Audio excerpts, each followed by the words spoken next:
Good morning. This is the City Planning Commission public meeting held in Spector Hall, 22 Reade Street. Today is Wednesday, July 26, 2017. As a courtesy during the proceedings, we ask that you please turn off all cell phones and beepers. All speakers should fill out a speaker's card at the desk outside of Spector Hall. In addition, we ask that those providing testimony please identify yourself, limit your remarks to 3 minutes, and speak clearly into the microphone. I will now call the roll. Chair Lago. Here. Vice Chairman Knuckles. Commissioner Bessa. Here. Commissioner Canter. Here. Commissioner Cerullo. Here. Commissioner Delausse. Here. Commissioner Dweck. Here. Commissioner Eade. Here. Commissioner Ephron. Here. Commissioner Knight. Here. Commissioner Levin. Here. Commissioner Marin. Here. Commissioner Ortiz. Here. A quorum is present. The first item is the approval of the minutes of the regular meeting of Wednesday, July 12, 2017. On the minutes, all in favor? Aye. Opposed? The minutes are approved. Scheduling. On calendar numbers 1 through 8, we have resolutions for adoption, scheduling Wednesday, August 9, 2017, for a public hearing to be held in Spector Hall, 22 Reade Street. Calendar number 9 has been excluded. On the resolution, all in favor? Aye. Opposed? The resolutions are adopted. The next part of the calendar is the report section on page 67. Borough of Manhattan, calendar number 10, CD2, C160349, ZSM, in the matter of an application for the grant of a special permit concerning 40 Worcester Street. For a favorable report on calendar number 10, Chair Lago. Yes. Commissioner Bessa. Yes. Commissioner Canter. Yes. Commissioner Cerullo. Yes. Commissioner Delausse. Yes. Commissioner Dweck. Yes. Commissioner Eade. Yes. Commissioner Ephron. Yes. Commissioner Knight. Yes. Commissioner Levin. Yes. Commissioner Marin. Yes. Commissioner Ortiz. Yes. A favorable report has been adopted on calendar number 10. Borough of Manhattan, calendar numbers 11 through 14. Calendar number 11, CD 11, C170275, ZMM. Calendar number 12, N170276, ZRM. Calendar number 13, C170093, Triple M. Calendar number 14, C170278, PPM. In the matter of applications for zoning map, zoning text, and city map amendments, and for the disposition of city-owned property concerning 126th Street Bus Depot. For favorable reports on calendar numbers 11 through 14, Chair Lago. I'd like to again thank the commissioners for the input on this project and striking the right balance between recognizing we want to have a successful RFP while at the same time knowing that it is a very early stage in the process. And so I wanted to note that the revised language in the report reflects the fact that there will be the requirement for a chair certification and that we will be bringing the matter back for input from the commissioners with respect to urban design. In discussions with commissioners, it has been clear that one key facet of the urban design is making sure that this site, which is so far east, is tied into the vibrant, revitalized East Harlem, including the waterfront esplanade, activities that are occurring on the other side of the harbor, and the cultural activities along 125th Street. I believe that those are facets that we can look at as part of our subsequent urban design discussions. I'll also note that the commission was also, in our discussions, in our deliberations, focused on the fact that the uses that are allowed are quite broad, and we, in EDC's presentation, in their discussions with the community, had a sense of how the uses could reinforce and financially support the African Burial Ground Memorial. But given how open-ended it is, we have incorporated changes to the report to note that the chair certification and the commission discussions will also focus on any significant changes in the uses from those that were presented to us. And so with those changes and understandings, I vote yes. Vice Chairman Knuckles. Yes. Commissioner Bessa. Yes. Commissioner Canter. Yes. Commissioner Cerullo. Yes. Commissioner Delausse. I just want to thank the chair for the changes that were made. I think they're very, very important. This project represents an incredible history that must be preserved and honored, and it's also an opportunity for local residents to benefit from new jobs and affordable housing.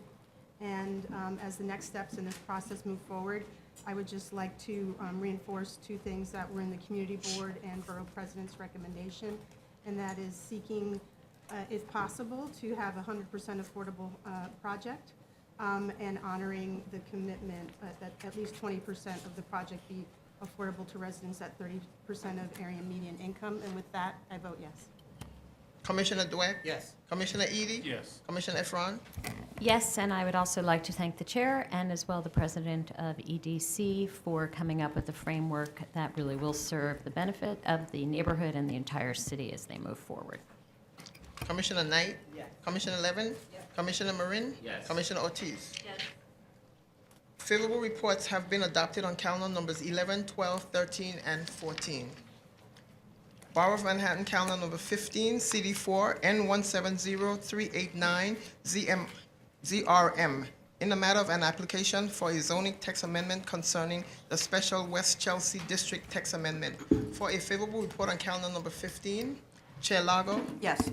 Vice Chairman Knuckles, Yes, and Madam Chair, I'd like, if permitted, to have a favorable vote recorded for item number 10 as well. Thank you. Thank you. will do.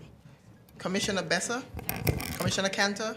Commissioner Cerullo? Yes. Commissioner Delauss? Yes. Commissioner Dweck? Yes. Commissioner Edie? Yes. Commissioner Ephron? Yes. Commissioner Knight? Yes. Commissioner Levin? Commissioner Marin? Yes. Commissioner Ortiz? Yes. A favorable report has been adopted on calendar number 15. Borough of Brooklyn, calendar number 16, CD8, C170086ZSK, in the matter of an application for the grant of a special permit concerning 120 Kingston Avenue. For a favorable report on calendar number 16. Chair Lago, Yes. Vice Chairman Knuckles. Yes. Commissioner Bessa. Yes. Commissioner Canter. Commissioner Cerullo. Yes. Commissioner Delauss. Yes. Commissioner Dweck. Yes. Commissioner Edie. Yes. Commissioner Ephron. Yes. Commissioner Knight. Yes. Commissioner Levin. Commissioner Marin. Yes. Commissioner Ortiz. A favorable report has been adopted on calendar number 16. Borough of Brooklyn, calendar number 17, CD3, C170304HAK, in the matter of an application for a UDAP designation, project approval and disposition of city-owned property concerning 1618 Fulton Street. For a favorable report on calendar number 17, Chair Lago, Yes. Vice Chairman Knuckles. Yes. Commissioner Bessa. Yes. Commissioner Canter. Commissioner Cerullo. Yes. Commissioner Delauss. Recuse. Commissioner Dweck. Yes. Commissioner Edie. Yes. Commissioner Ephron. Yes. Commissioner Knight. Yes. Commissioner Levin. Yes. Commissioner Marin. Yes. Commissioner Ortiz. Yes. A favorable report has been adopted on calendar number 17. Borough of Brooklyn, calendar numbers 18 and 19. Calendar number 18, CD2, C170029ZMK. Calendar number 19, N170030ZRK. In the matter of applications for zoning map and zoning text amendments concerning 50 Nevin Street rezoning. For favorable reports on calendar numbers 18 and 19. Chair Lago. Yes. Vice Chairman Knuckles. Yes. Commissioner Bessa. Yes. Commissioner Canter. Commissioner Cerullo. Yes. Commissioner Delauss. Yes. Commissioner Dweck. Yes. Commissioner Edie. Yes. Commissioner Ephron. Yes. Commissioner Knight. Yes. Commissioner Levin. Yes. Commissioner Marin. Yes. Commissioner Ortiz. Yes. Favorable reports have been adopted on calendar numbers 18 and 19. Borough of Brooklyn, calendar number 20. CD9, C170316, PCK, in the matter of an application for the site selection and acquisition of property concerning the Maple Street open space and garden. For a favorable report on calendar number 20, Chair Lago, Yes. Vice Chairman Knuckles. Yes. Commissioner Bessa. Yes. Commissioner Canter. Commissioner Cerullo. Yes. Commissioner Delauss. Yes. Commissioner Dweck. Yes. Commissioner Edie. Yes. Commissioner Ephron. On this beautiful summer day, absolutely yes. Commissioner Knight. Commissioner Levin. Commissioner Marin. Yes. Commissioner Ortiz. Yes. Calendar number 20 has been adopted. Borough of Staten Island, calendar number 21, CD1, N170242ZCR, in the matter of an application for the grant of a certification concerning 5 Tompkins Circle. For adoption on calendar number 21, Chair Lago, Yes. Vice Chairman Knuckles, Yes. Commissioner Bessa, Commissioner Canter, Commissioner Cerullo, Yes. Commissioner Delauss, Yes. Commissioner Dweck, Yes. Commissioner Edie, Yes. Commissioner Ephron. Yes. Commissioner Knight. Yes. Commissioner Levin. Yes. Commissioner Marin. Yes. Commissioner Ortiz. Yes. Calendar number 21 has been adopted. Borough of Staten Island, calendar number 22, CD3, N170308, RCR, in the matter of an application for the grant of a certification concerning South Service Road for adoption on calendar number 22. Chair Lago. Yes. Vice Chairman Knuckles. Yes. Commissioner Bessa. Yes. Commissioner Canter. Yes. Commissioner Cerullo. Yes. Commissioner De La Us. Yes. Commissioner Dweck. Yes. Commissioner Edie. Yes. Commissioner Ephron. Yes. Commissioner Knight. Commissioner Levin. Commissioner Marin. Yes. Commissioner Ortiz. Yes. Calendar number 22 has been adopted. Borough of Staten Island, calendar number 23, CD3, N170345, RCR, in the matter of an application for the grant of a certification concerning Genesee, Bartlett, and Richmond Avenues for adoption on calendar number 23. Chair Lago, sorry. Yes. Vice Chairman Knuckles. Yes. Commissioner Bessa. Yes. Commissioner Canter. Commissioner Cerullo. Yes. Commissioner De La Us. Yes. Commissioner Dweck. Yes. Commissioner Edie. Yes. Commissioner Ephron. Yes. Commissioner Knight. Commissioner Levin. Commissioner Marin. Yes. Commissioner Ortiz. Yes. Calendar number 23 has been adopted.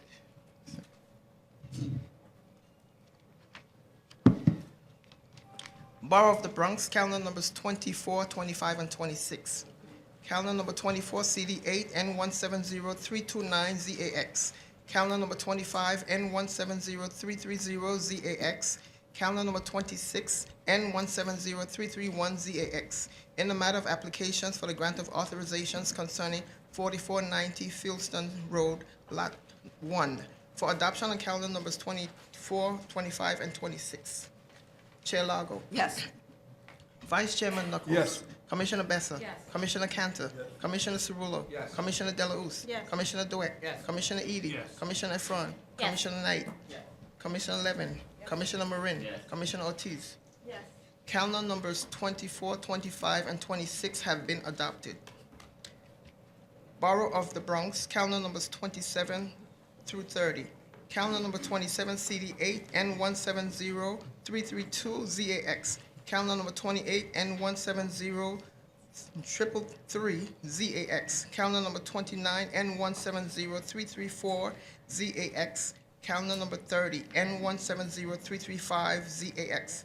In the matter of applications for the grant of authorizations concerning 4490 Fieldston Road, Lot 2, for adoption on calendar numbers 27, 28, and 29, and 30.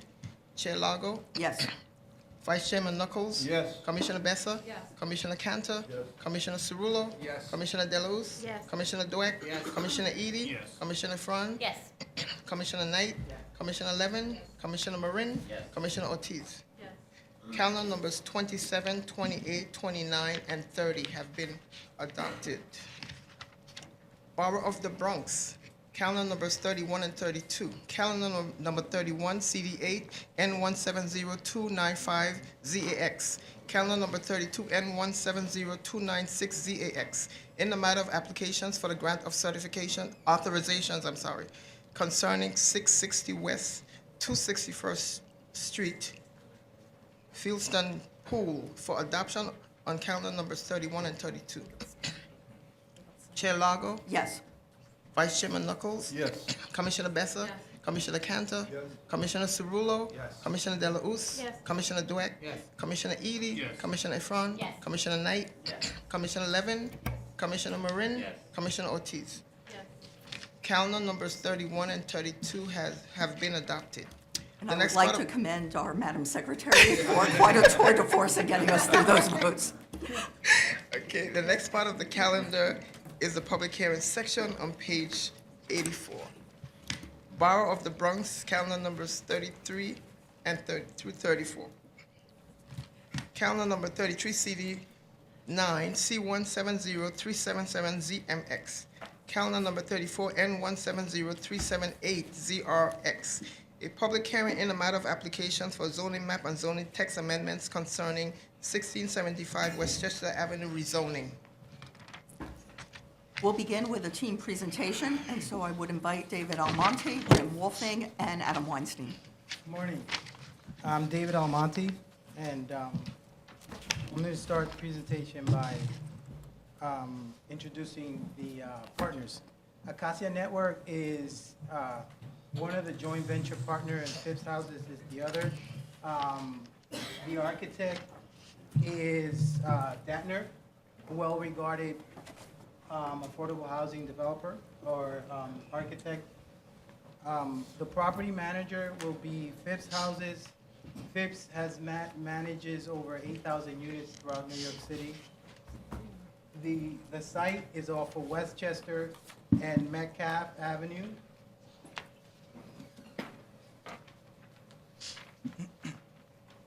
The proposed zoning change is a zoning map change from R6 to R8A with a C2-4 commercial overlay, and a text amendment change to apply mandatory inclusionary housing. The adjacent commercial space will be included in the zoning change. This is the proposed and the existing zoning. The proposed project will be a mid-rise structure with roughly 205 units of extremely low, very low, and moderate income housing. The ground floor will have roughly 7,600 square feet of retail space with about 6,800 square feet of commercial facility. Acacia Network, a service provider and developer, will program the community facility space to accommodate either Head Start program or senior services. We operate both of those programs throughout New York City and Buffalo and other places. If permitted by the financing, we will develop a passive house, project. And John from Dentner will continue the presentation on the design side. Good morning, my name is John Wolfling.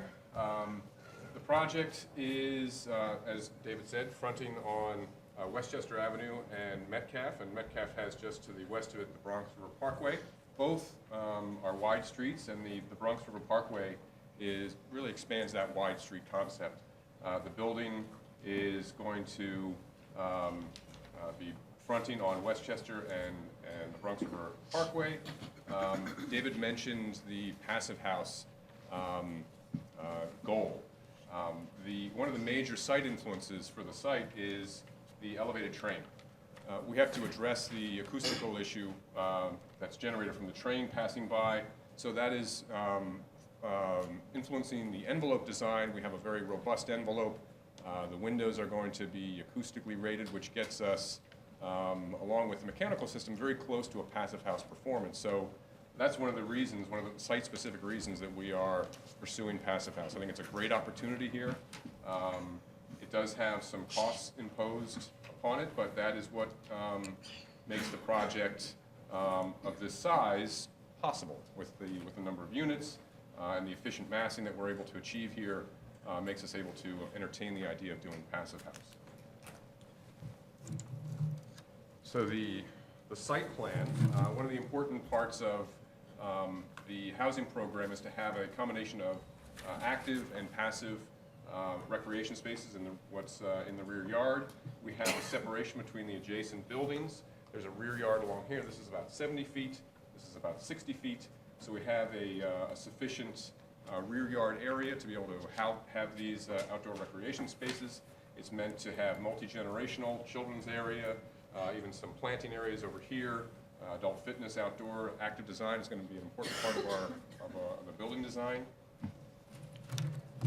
And just to quickly go through some of the floor plan information, we have an 11th floor roof that has a variety of amenity spaces. Community room, as you can see along Westchester Avenue, fitness center at the corner of the building, which is going to have fantastic views. A playroom, a laundry, a computer room, and then you can see the unit planning. That's really reflective of the rest of the building. We've got a variety of 3 bedrooms, 2s, 1s, and studios to really appeal to a wide range of tenant types. We're definitely skewing to the larger size units with the 2s and the 3s to have more appeal to family. And you can see on the far left what the image looks like right now, what the envelope might look like.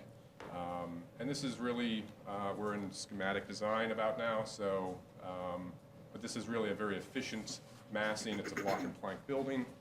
It's very suitable for the passive house program requirements. And with that, I'll hand it over to Adam. I'll do mopping up operations and take questions. I wanted to emphasize that with Acacia Networks and FIPS, we really have two of the preeminent not-for-profit organizations, I think preeminent not-for-profit organizations in New York City, and we're really, really happy to work with Acacia, which bought the site many, many years ago, and the joint venture has been a terrific one. David, I think, transposed 2 digits. The ground floor retail, we think, is very, very important. As we know, the Bronx is under-retailed, and here you have an opportunity on a very busy retail stretch. Directly across the street are some credit providers of daily goods. The retail space on the ground floor as currently depicted is 7,600 square feet, which is an opportunity we see to bring better goods, better opportunities, better pricing to folks who probably currently shop in bodegas or get drugs supplied by smaller merchants. There's currently a 24/7 liquor store next door and a dry cleaner. We're hoping to acquire that site. So the rezoning contemplates the full block front on Westchester. We view the building as orienting itself toward the busy avenues. Westchester and Metcalf acts as a busy avenue because it fronts on the Bronx River Parkway. So the expanse there is well over 200 feet. I know the commission raised, and we believe that's the way the building orients. There are small homes mid-block between Westchester Avenue and I forget the next avenue up. I'm sorry? To the west? No, not Fatelli, to the north, in any event. So we view this sort of as a avenue with mid-block low-rise. And part of the reason that we did not build to the property line and set back so significantly from those houses was to give relief for that condition.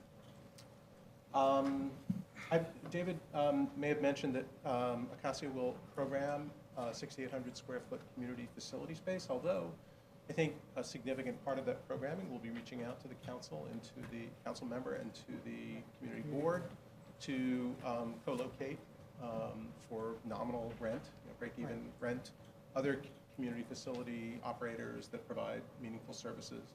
Acacia already has, and FIPS already has, a very deep footprint in this community, operating community schools and other programming that Acacia operates, and FIPS operates many community schools and a community center nearby. So I think that's probably all the mopping up. Thank you. Vice Chair Knuckles. Thank you.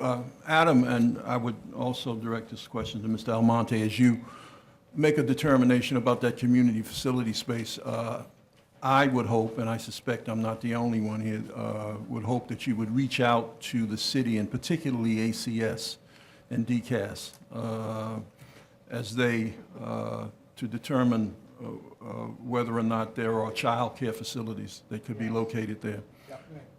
We see on a regular basis leasing options that run from fair to dismal. I think in too few instances, the city is really looking at emerging projects and seeking to locate these vital city services in new space. So I would hope that you would, both of you would really look into that. We couldn't agree more. Yes, Commissioner Ephron. Hi, and thank you for addressing some of our concerns at the meeting on Monday. I think it would be really useful if you have it available or could make it available, how the building meets the neighborhood at the level where the houses are. It's Right. still a little hard to tell. I can see there are windows on Okay. that facade. I mean, we can probably do that. I mean, this is the building plan, so this is the building itself. This distance, as John said, is about 60 feet. So what's really meeting the adjoining houses here and their rear yards is a garden. So there's a And then second, wall. the next house is here, and so this distance is a 30-foot distance, 32? Which distance? That is, yeah, it's around 30 feet, yes. Yeah. Notice my, good to have a foot that's a foot long. Yeah, this is a 30-foot distance. So If you could take the microphone with you. Thank you. So this distance is 30 feet, this distance is about 60, almost 60 feet. So that was, we wanted to address them by providing garden space next to them, not building next And to is them. it a solid wall or a wrought iron fence? Oh, I see.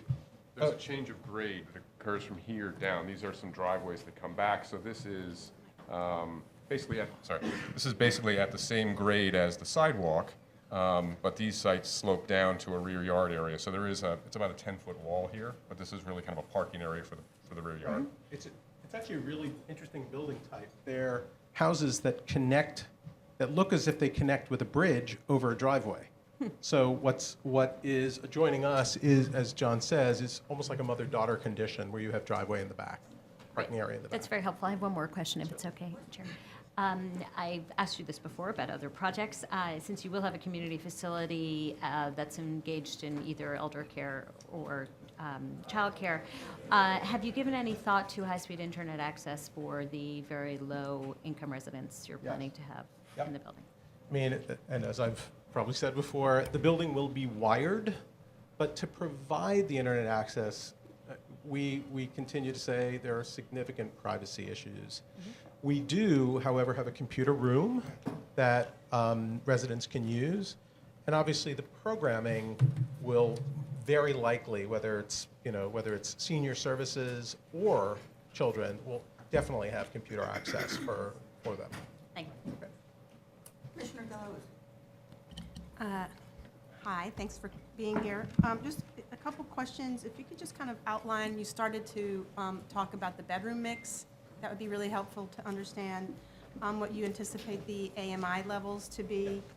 And then, I just want to maybe pick up on something that you said, Adam, which is, the community board's recommendations. And I'm just wondering to what extent in the discussion with the community board there was an acknowledgement of that they were discussing or making these recommendations to two nonprofit organizations.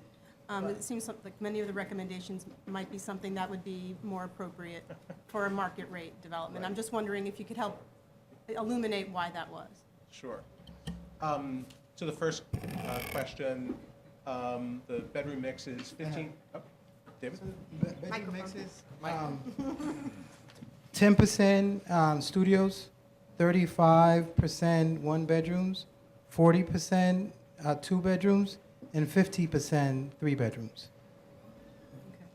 Right, and I should say that there has been HPD's programming of unit mix is more open, more flexible now. We continue to believe that family size units, maintaining at least 50% family size units, or in this case 55% family size units in the Bronx, and in this community, I believe in being market responsive, and in this community, larger units, while not make for a more difficult financing, but they're really required. We plan to do this as an Ella building with 30% of the units at 80% of AMI, so 10% formerly homeless, 10 at 30, 40, and 50 AMI, and 30% at 60, and 30% at 80% of AMI. And then, I'm sorry, if you don't mind, then just I'm sorry, reflections yes. on the recommendation. David attended, so why don't I let him speak to that? What we committed to do is work with Community Board 9 at their recommendation to possibly provide space to a community group that they choose. And so we're still very much committed to that. We're going to work with them and figure out which community group and provide space, either co-locate, as Adam suggested, or provide the space right out to them for, costs. That's. And if I understood your question correctly, Michelle, this is not a community board where Phipps has worked before. Where Phipps has worked as a housing developer before. We have extensive human service programming in the community board, and are well known as a service provider in that community board. In that said, as you know, community the community has specific pet projects. They would like us to be a active contributor and participant to the life of the community beyond the 5, 6, or 7 beacon cornerstone schools that we operate, and we're happy to do that. So why not? Commissioner Ortiz? Commissioner Ortiz? Sorry, I was getting some clarification on something. Just one question. The Borough President expressed some concern about the size, the square footage of the 3 bedrooms being 910 square feet. Could you speak to that? And I imagine the HPD is involved in that determination as. So, I guess I'm gonna move here. The bedroom sizes are really being dictated by the HPD design standards. So we have laid out the building to be very efficient. They are meeting the HPD design standards. So that's really where the square footage of the units is being driven. That's what's driving it. But that said, yes. That said, we agreed to have our architects study again to see if there was a way to reconfigure. It may mean a change in that unit mix that we described earlier by a couple of percentage points, one direction or the other, to try to enlarge particularly some of the 2 bedrooms. So we did agree to do that. And that becomes potentially a little bit easier if we're successful in acquiring the adjoining lot. Yes, Commissioner Levin. I'd like to thank Commissioner Ortiz for asking one of the questions that was on my mind, so I don't have to ask a weird 2-parted question. The other concern I had at the review session is I remain concerned about our pattern of approving zoning changes that are a significant jump up from the surrounding area. Here we're going from an R6 to an R8A. I think you've explained well the unique circumstances of this location, but I think we have a pattern in our MIH applications for reaching for density that may not always make the sense that it might make here, and I'm concerned about the precedent. Right. That said, this building is going to be quite prominent at this location for a long time, and we're being shown images here of the southwestern, or looking northeast at the building. But there's also an important and very different context on the other side of the building, and it seems to me that it's important to pay just as much attention to the appearance of that side of the building as this one. So can you tell us how the back of the building is going to look? I'm really glad you asked that question, because it's a pet peeve of mine that, and should be one of the commissions, and should be one to be a little critical or constructively critical of our partners in government. The rear of the building should be no different. Right. And, you know, too often you see affordable housing buildings financed by private and public sources, the beautiful facade, and then an IFAS rear yard. Phipps will never do that. Never, never, never. We have not yet done it. It's a big cost saver, but we will not do it. We think IFAS looks terrible after a bunch of years. It is a proven material in certain climates, generally the desert Southwest. But putting stucco up on a wall in New York City, where you have significantly greater rainfall, more freeze-thaw, it's just asking for trouble. So what we've done in the rear, and unfortunately we don't have an image of it, we've also tried to break up. As you can see, the scale on the front is prominent and meant to be wayfinding. I mean, honestly, we want that retail on the ground floor to say, come here. And if you go down the block, you'll see there are tall towers, throughout. And I think you were explaining the context. There are a number of Michelamas. So there are significantly taller and more prominent buildings as you move down Westchester Avenue. But given the presence of the elevated tracks, we wanted some prominence in the front. The rear, what we've tried to do is break down the scale by having vertical strips so that the brick and metal panel isn't uniform in the rear. So it actually gives, your eye focuses on the breaking up of the massing a little bit more, plus the upper floor is set back a little bit. So the scale in the rear, the aesthetic is the precise same. The arrangement of the materials give it the impression of almost slots that you might sort of envision the rear of the building to look like, but same materials. Commissioner Marin. Good morning, how are you? Question.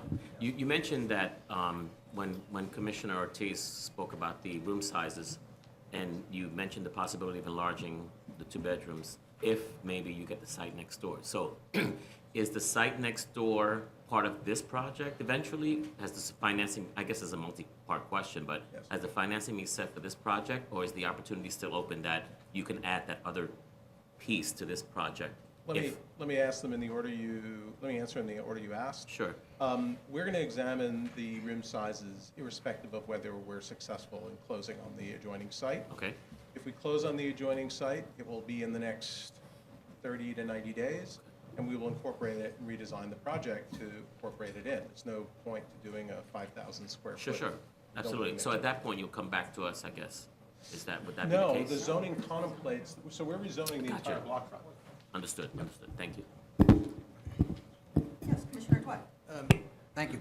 So I noted in the letter to the commission that you are very favorable responses to the community board's request. One of them was regarding union and living wages, and I see your commitment to that. How will you codify that, and what mechanism will be in place to ensure? I just want to clarify, we are agnostic as to whether workers choose to be represented by a union, if they do, which union they choose to be represented by or not. And we will pay the union standard wage, and we'll provide affordable health care benefits and other benefits irrespective. The proof of the pudding is in the eating. We do that already. There's no written agreement that we can provide at this time to you or anyone else for that matter, except our past practice. I know the commission has heard before about other circumstances that, and has heard, I think, some misinformation about those other circumstances. And I want to address that frontally, that those are not things that, the misrepresentations are just that, they're untrue. Any circumstance where we found that someone wasn't receiving a wage and can address it, we'll increase those wages and change their health benefit package so that they can obtain health care coverage in a way that is meaningful to their family. But certainly your intent is to keep your commitments in the letter. Absolutely. Thank you. Other questions for the applicant team? Then thank you very much. We now have speakers signed up in opposition. Ron Wade.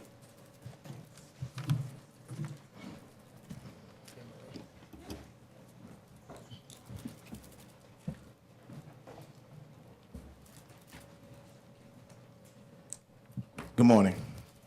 Yes, hi, my name is Ron Wade, and I'm a member of the SEIU 32BJ Executive Board.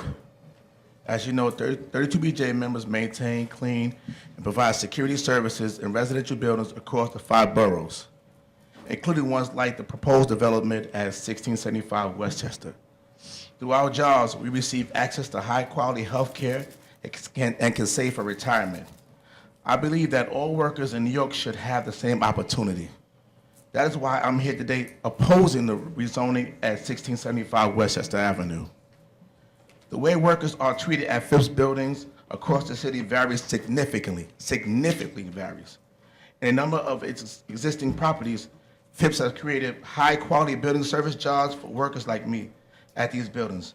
Phipps ensures supers, porters, and handy persons receive a family sustainable salary, good health, and retirement benefits. But at other buildings, more recently opened Phipps buildings, building service workers report making wages well below the industry standards while receiving no meaningful benefits. We know of one worker who lives with his family in a shelter for years while working at a Phipps building. It's just a shame. I know how hard it is for working people to make it in the city. As housing prices has risen, my union brothers and sisters have struggled to stay in their homes. Thanks to our union jobs, we are able to do that. But I can't imagine how it would be for me to be able to take care of my family here and pay out of pocket for health insurance. I definitely would not be able to save for retirement. 32BJ members know how important it is that affordable housing developers can build in our city, but it's not helpful if the jobs they create add to the housing crisis instead of help saving it. We want to work with FIPS to make sure that employment practices at their buildings help further their mission instead of undermining it. But if FIPS isn't committed to this, we don't think the City Planning Commission should support their project. Thank you. Questions for Mr. Wade? Thank you, Mr. Wade. Our next speaker in opposition is Marcos Murillo.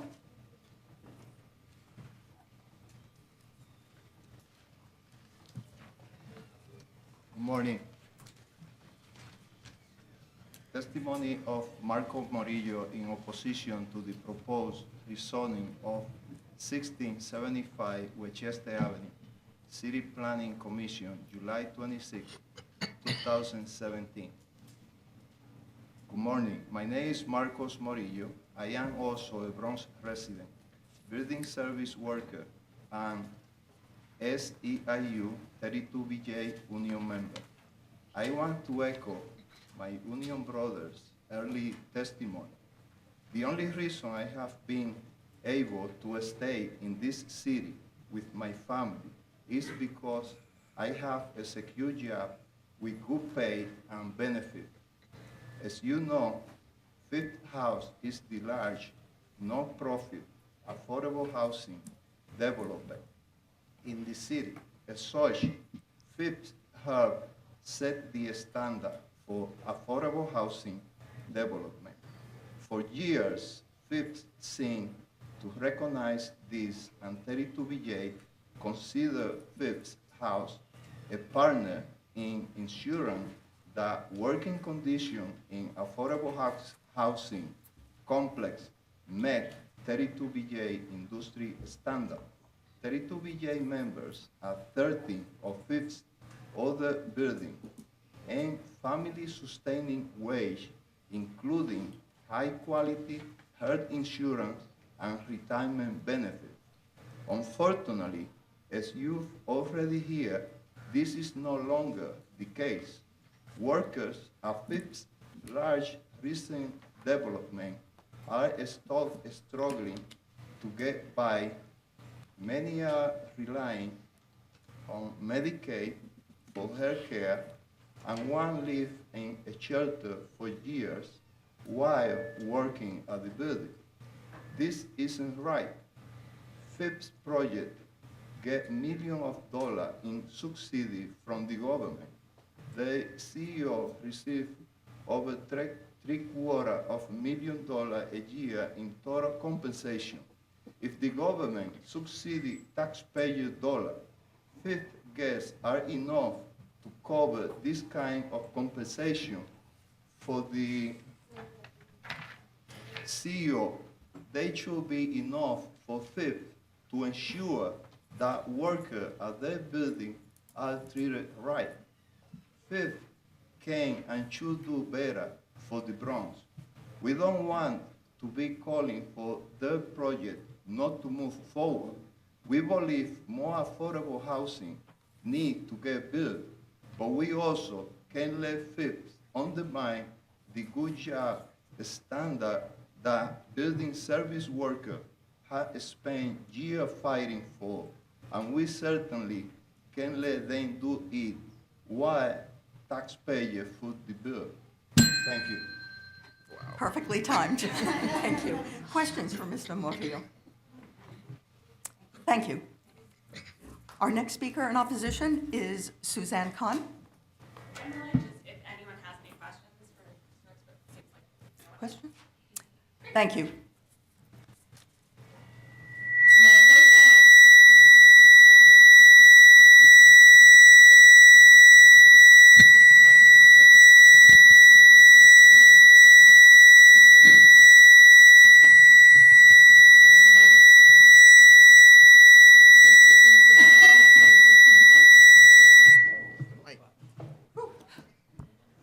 Okay, with that painful pause.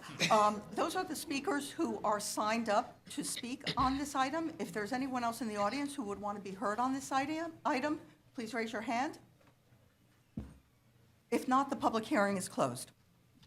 Borough of Manhattan, calendar number 35, CD2, C170382ZSM. A public hearing in the matter of an application for the grant of a special permit concerning the Soho Tower. We are going to have a 10-minute applicant team presentation by Ravel and Fernando Alvarez. Good morning, Chair Lago, ladies and gentlemen of the Commission. My name is Barack Ravel from the firm of Holland & Knight. This is Fernando Alvarez from SLC Architects. We're here to present this application for a special permit for the increase of capacity of an as-of-right parking garage from 29 spaces to 42 spaces on behalf of Broome Property Owners JV. Fernando is going to start the presentation off on the architectural aspects of the program, and we can follow from there. Good morning. Again, my name is Fernando Alvarez. I'm a licensed architect. I work with SLC Architects. We represent BTM partners on this project. The project is called the Soho Tower. It's a mixed-use building. It has a residential component of 260,000 square feet with 115 units, condominiums. We have approximately 17,000 square feet of commercial on the first and second floors of the building. The building is designed by Renzo Piano Architects, and SLC is acting as the architect of record in New York. Today, the filing with the commission is we have 29 as of right parking spots, and we're looking to get up to 42 spaces. The building is already permitted with the Department of Buildings, and it's under construction. We have presented this to the board before. We have a land use map predominantly in this area. We're located in the Hudson Square Special District. Our building is located between frontage and Varick Street and between Broome Street and Watts. We have zoning lot that combines a community facility located next to us, fronting on Broome Street and Avenue of the Americas, and it's part of our zoning lot. The building, the parking access to our building is on Broome Street. There's a view here.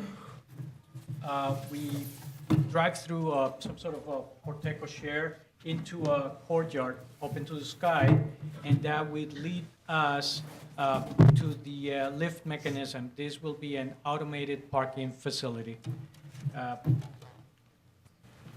On the ground floor, as I was saying, we entrance, egress and ingress to the site is through the courtyard with a 2-lane drive-through and some reservoir space in addition to the turntable and the lift that brings the cars to the 3rd and floor level where they're going to be stored.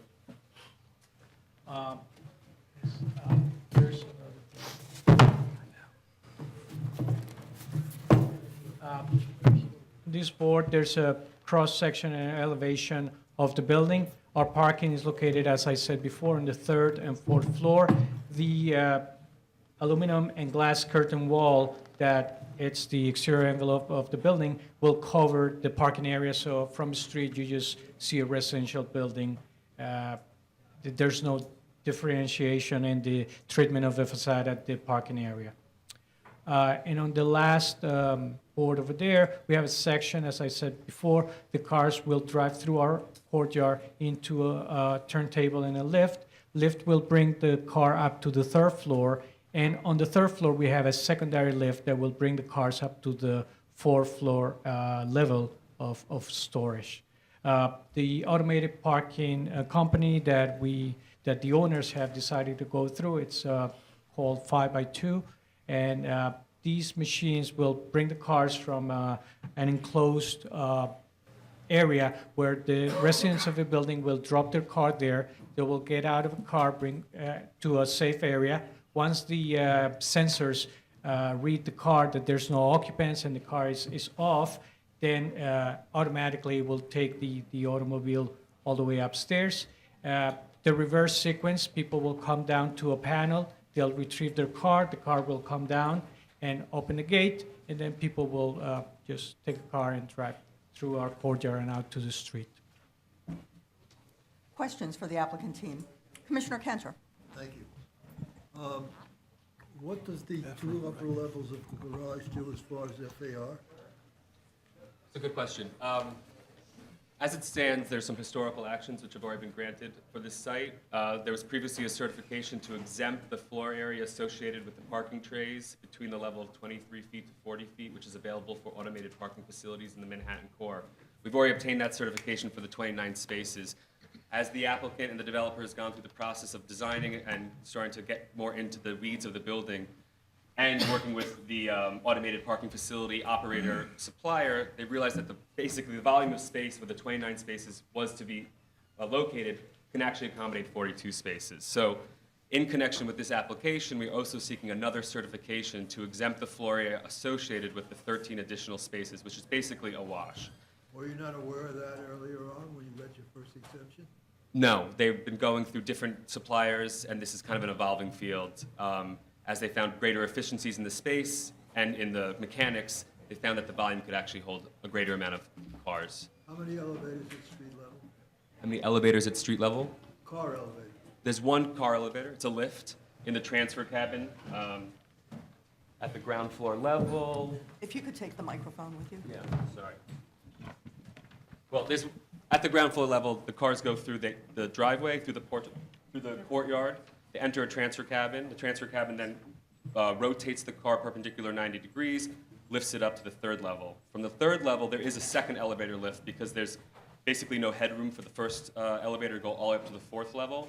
So cars will be shifted off that tray onto another tray, shifted onto the second lift, and brought up to the fourth level. It's kind of a big, puzzle, basically, the way it works. Questions with respect to that, please. I'm sorry. What's the reservoir space down on the street? There are 3 reservoir spaces technically provided. 2 are technically required. 1, the lift counts as 1. We have 2 more outside of the lift. And frankly, effectively, the driveways create reservoir space for about 10 to 12 cars. And what do you do when the lift goes down? When the lift goes down. No, when the lift stops working. Yeah, not just down. Yeah, why don't you answer that? The building is, by code, we're required to have an emergency generator. So there's a circuit for that lift. In case of emergency, of course, we will just bring the cars that people need, and then it'll be out of use until they restore the There power. could be a jam up.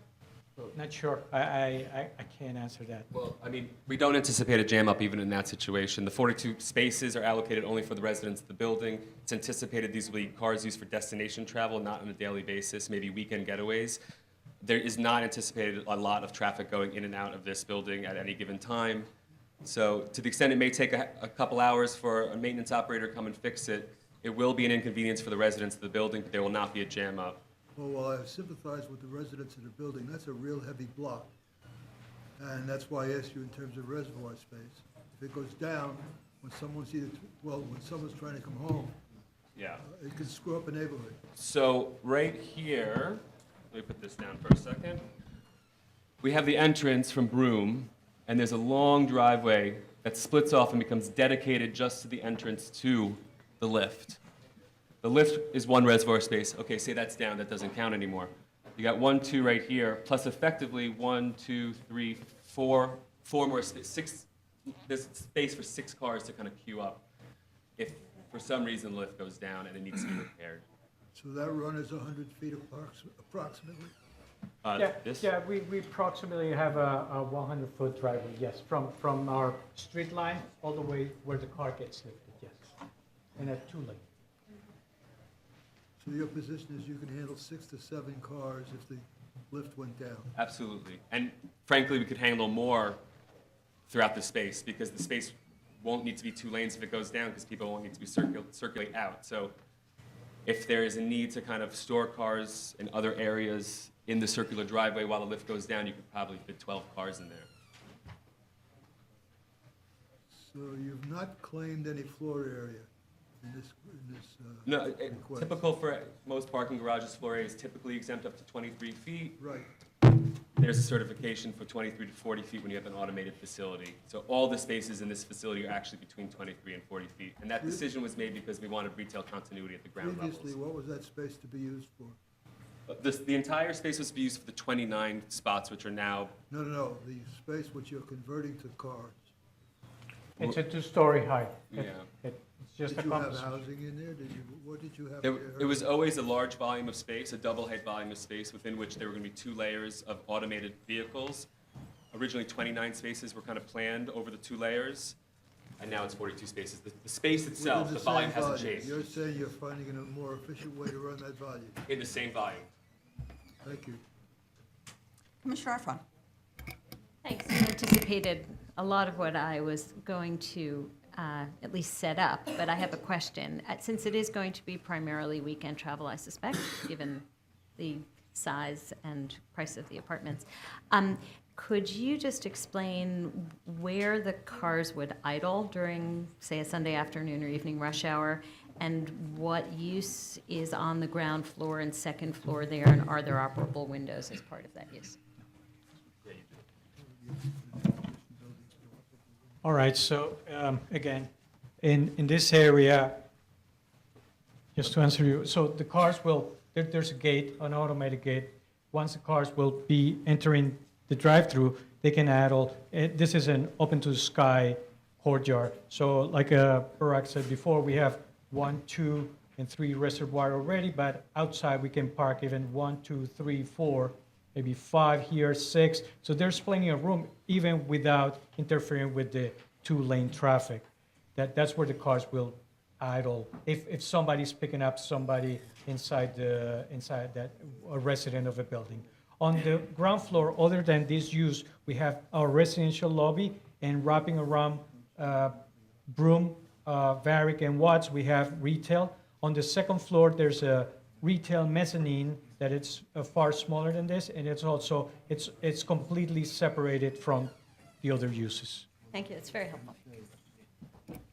Yes, Commissioner Deleuze. I'm just wondering if the automatic garage allows for charging of electric vehicles. All right, so the building code actually has a requirement. And since there's not a designated tray for each individual, pretty much we located an outlet on each one of the trays. So all the trays are capable of electrical EV. Other questions for the applicant team from the commission? Thank you.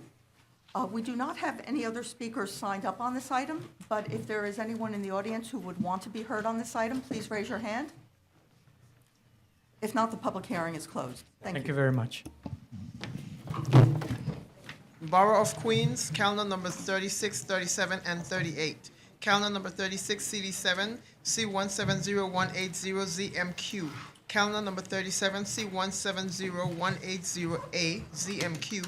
Calendar number 38, N170181ZRQ. A public hearing in the matter of applications for zoning map and zoning text amendments concerning 135-01 35th Avenue rezoning. Our first speaker is Eric Palatnik. Hello, good morning, Madam Chair. My name is Eric Palatnik, and I represent STEMAX Realty. Good morning, members of the commission. It's good to see everybody. I hope everybody's having a nice summer. We're here today on behalf of STEMAX Realty in Community Board 7 in the Flushing area of Queens, and we're asking your permission for a rezoning from an M11 district to an R7A zoning district. Mr. Rasmussen, who's come up with this ingenious magnet idea, has put all the boards up on the wall here for you. And if I could just grab the microphone, I'll walk over and show you what we're talking about. This is the property that's right here that we're talking about. It's outlined in red. It's lot 1, that's right here, and lot 7. The rezoning area encompasses the entire city portion of the frontage of the city block facing 35th Avenue between Farrington Street as well as Linden Place, excuse me.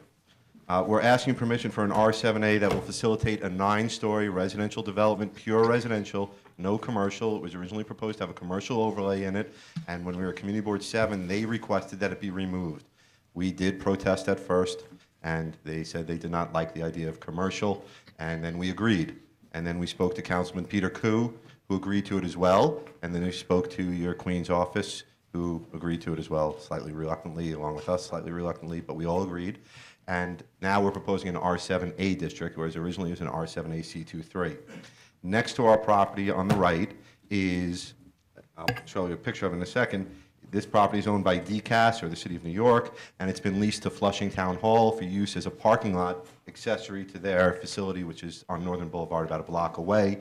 They've recently repaved it and lit it, and they park cars in it. So that's what's next door to us. Ian, if you could just put up the picture of the site, please. That way everybody could see it. You could put it right on that ledge. Please. Thank you. This is the site right here. It's a rather nondescript. You can see it here. Another image here, another image here.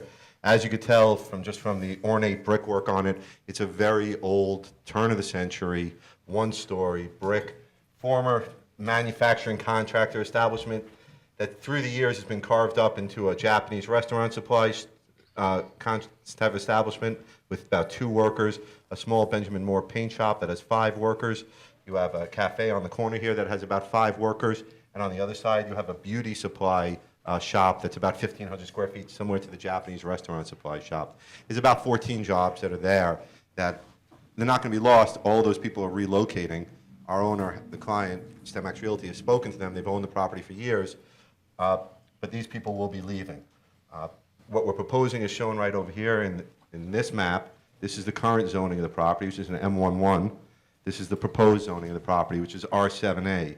One of your comments at the review session, I don't know who asked the question, was how does the R7A jive with the R6 that's around us, and how are we blending with that? So we have a couple of good answers to that, and the first one of which is, Ian, if you could put up the map that shows all the other developments around. May I continue for a few more minutes?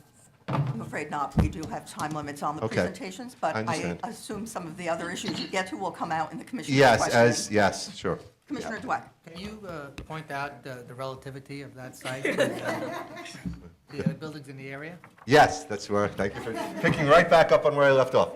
So this is our development site right here, as Ian just put up the picture. This is just to refresh your memory, the DCAS site. It's now a very nice looking parking lot, not what you see in this aerial image. Next to the site right here on this side in the R6 zoning district. So this is our site. R6 goes all around us through a series of rezonings. So when you go, this is our site here, you go right here, that's them. That's George and Chris Zhu, who made quite a name for themselves in New York City real estate. The Zhu brothers, that's their development site going up over there, mixed-use hotel, residential development. It was an R6 rezone a few years ago. That's 147 feet tall. It's 162 feet tall. We're 95 feet tall. So the joke that I use, that if I took my wife, who knows nothing about zoning, out to the property, and I said, who has the better zoning, George Zhu or my client? They would point to George, she would point to George Zhu and say it's 147 feet tall. He's obviously got much better zoning, but obviously you know it's an R6 zoning district. So the R6 allows no height, has no height limit. The R7A that we're proposing is a contextual district. By the contextual component, we're limiting the height, and now we're blending, to steal a line from my cousin Vinny, we're blending with these buildings across the street that are a combination, I like the people who watched my cousin Vinny, 49, 71, 69, and 94 feet. We're 95. This building over here, which is from the early 60s, I believe, is 9 stories as well. So what we're asking you for is blending very well, and more importantly, it's allowing us to include more affordable housing by having the R7A versus the R6. We increased the number of affordable units from, we'd have 21 under the R6 scenario to 27. So we get 6 more units out of it for the affordability component. Other questions? Commissioner Canter. Thank you. Good presentation. Question. Thank you, When you said turn of the century for the other building, which century? It's a loaded question. The century when the subways were built. Pardon? The century when the subways were built, to quote Chairman Loda yesterday. Is from the turn of the century, from the 19th century to the 20th century. Thank you. Other questions from the commission? Commissioner Delos. I just want to kind of go back to the community board's request Yes. related to doing away with the commercial overlay and your initial reluctance. And And I just want to understand a bit more their concerns and if there were other ways that were discussed to try to address those concerns. We tried any which way we could. I can't tell you what's in people's minds. It didn't appear to make, from a planning perspective, the sense that I thought it made. I thought it made great sense to have commercial there. The strip that we're talking about is auxiliary strip to Northern Boulevard, really. There is a lot of commercial lining it, heading all the way from Casino Boulevard down to almost College Point Boulevard. And with the Zoo brothers are done with their sites, there'll be even more. And it butts up against an M1 district, which as you go deeper in this direction towards the Whitestone Expressway, it's intense manufacturing as you get back there, and a lot of older type of manufacturing structures. So we thought the commercial component retail made sense. The community board didn't, and it really just came down to as a matter of differences of opinions, not any sort of anything other than that. It was just a difference of opinion. Yes, Commissioner Ephron. Just building off of that same question, you said that your client has been the landlord of that retail area For many years. before. Are the tenants doing okay there? Is there traffic to sustain it? Has there been a lot of turnover of those? There hasn't been too much turnover, but the tenants are, you sort of have a hodgepodge of tenants. I mean, you have a paint store that's really catering more to not so much of a retail component, but more to of a construction industry. And then you've got a restaurant supply shop. So you've got a couple of businesses that are really germane to an M zone, but then you've got the cafe that's a small cafe there. So these aren't really anything that's taken over the block, so to speak. And the people that are there have all been communicated with, and everybody knows what's going on. Everybody's well aware of the changes that are going on. The paint store would have liked to have come back to this location because we did offer that to them, to everybody that could come back. That's not a use group 16, everybody's use group 6. We gave them the option to come back in after the rezoning. So them and the cafe both would have liked to have come back, but it wasn't in the cards. So. Thank you. Yes, Commissioner Ortiz. Hi, so in lieu of retail at the ground floor, could you speak to the ground floor condition? Yeah, it's residential. Could you lift that? 'Cause I can't see. Sorry. Ian, can you twist the board a little bit too, just the big board?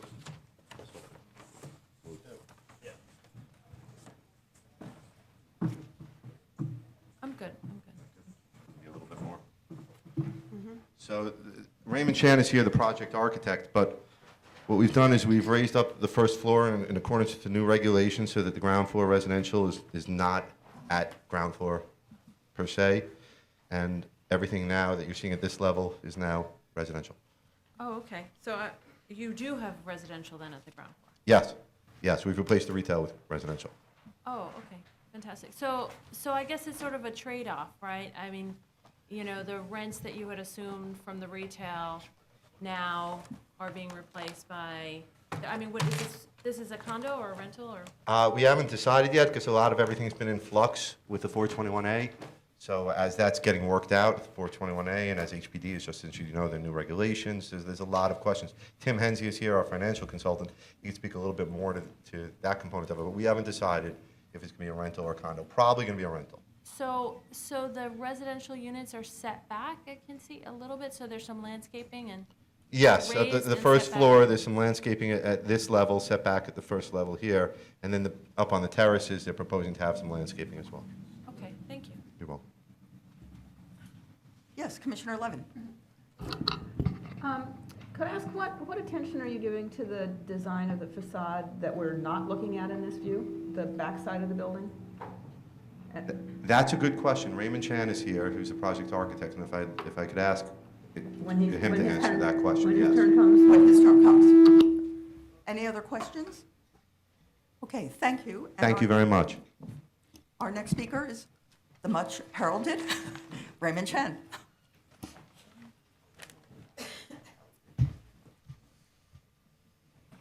Hi, good morning, commissioners. My name is Raymond Chan. I'm the architect of record for this design on 35th Avenue.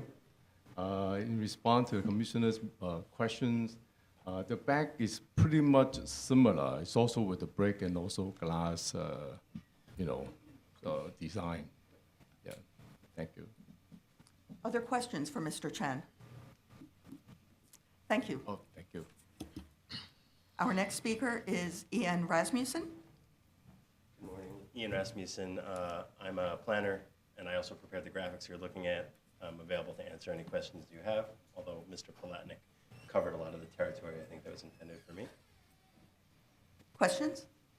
You get off easy because of the breadth of Mr. Palatnik's presentation. Our next speaker is Tim Hensey. Good morning, Tim Hensey. I'm the financial and housing consultant for the applicant. If you have any questions regarding that, I'd be glad to take them. Commissioner Delauze. I see that you all are proposing option 2, and can you talk a little bit about why option 2, especially when the area median income for Flushing is $35,000? Sure. We presented all 4 options to the community board, and it actually proposed the highest option, the workforce option, and the returns on the lower income options were not as lucrative and attracting of investment.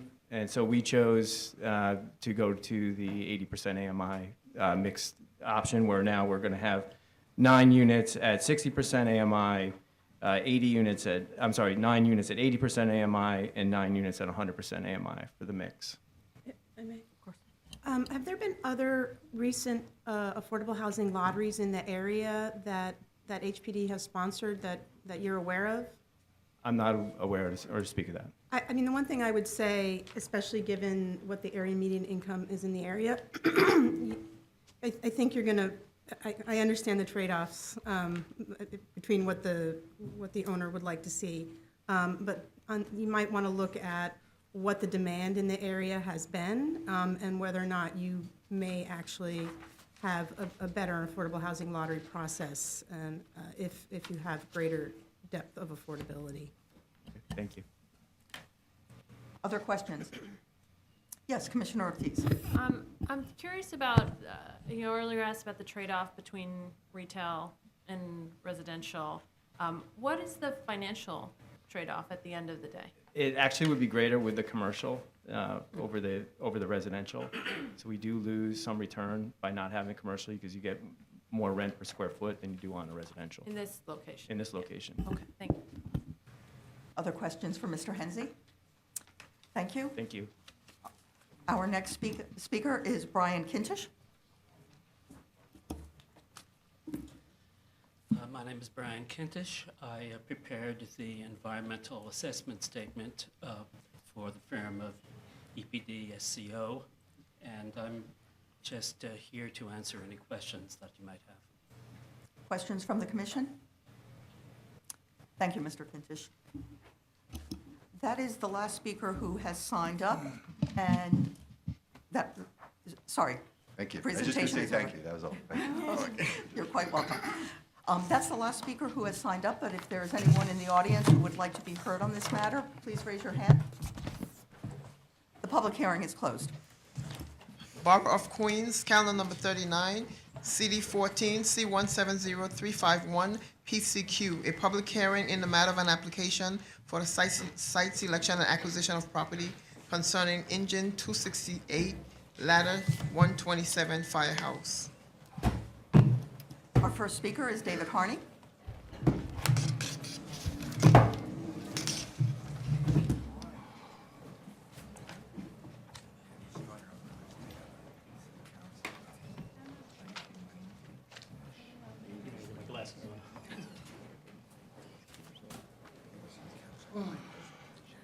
Good morning, Madam Chair and members of the City Planning Commission.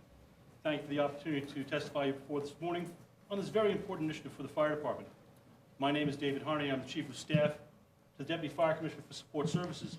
I am joined today by our Assistant Chief of Operations, Queens Borough Commander, Edward Baggett. The action before you this morning is for the site selection and acquisition of an approximately 19,000 square foot parcel of privately owned property at 116-11 Beach Channel Drive in the Rockaway Park section of Queens Community Board 14. The purpose of this action is to build an approximately 10,000 square foot firehouse for engine 268, ladder 137.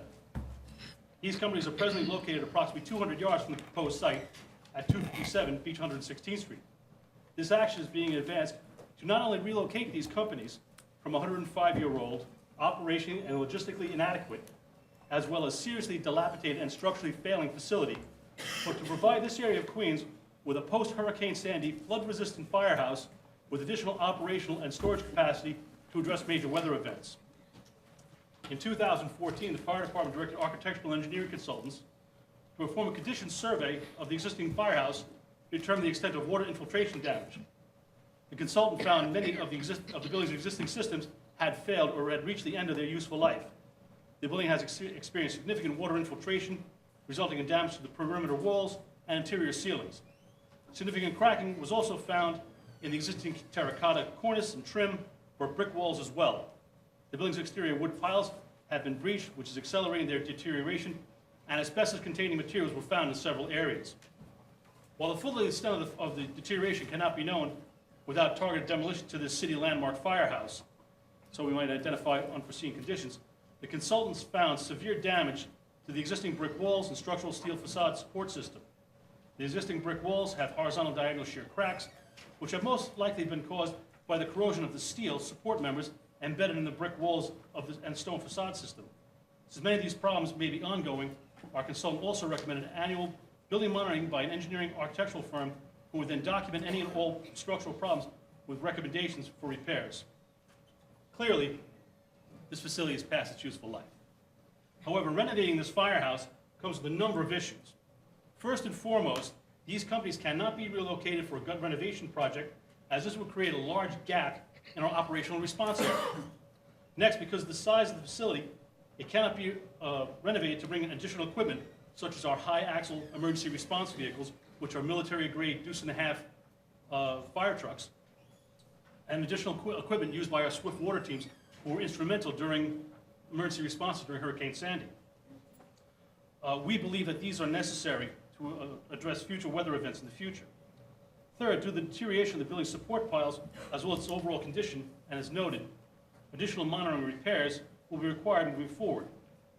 Finally, a gut renovation project, given its landmark status, would still prohibit the agency from making it as flood resistant as possible via the relocation of the building's mechanical systems above the floodplain level.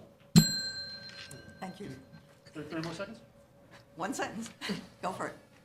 We're proposing to build a new facility about 200 yards from the existing firehouse at a strategic location. We're looking at building a 3-bay firehouse rather than 2-bay firehouse, which is going to be very resilient, with most of the materials stored above the floodplain level. Thank you. Questions for Mr. Harney? Vice Chair Knuckles. Thank you. Mr. Harney, good morning. You cite quite explicitly the defects with the current location. Assuming this construction went forward, what measures is the department going to take to make sure that the building remains habitable while new construction is underway? Right now, we have the building wrapped in netting to prevent any loose brick as well as sidewalk bridge on the facility. If this action were to move forward, we would look to maintain the existing firehouse for another 3 to 4 years, which our structural engineers believe the building's wrapping will contain the building, which also expresses the criticality of moving this project forward. Our Bureau of Facilities Management continues to monitor the building and make priority repairs as needed.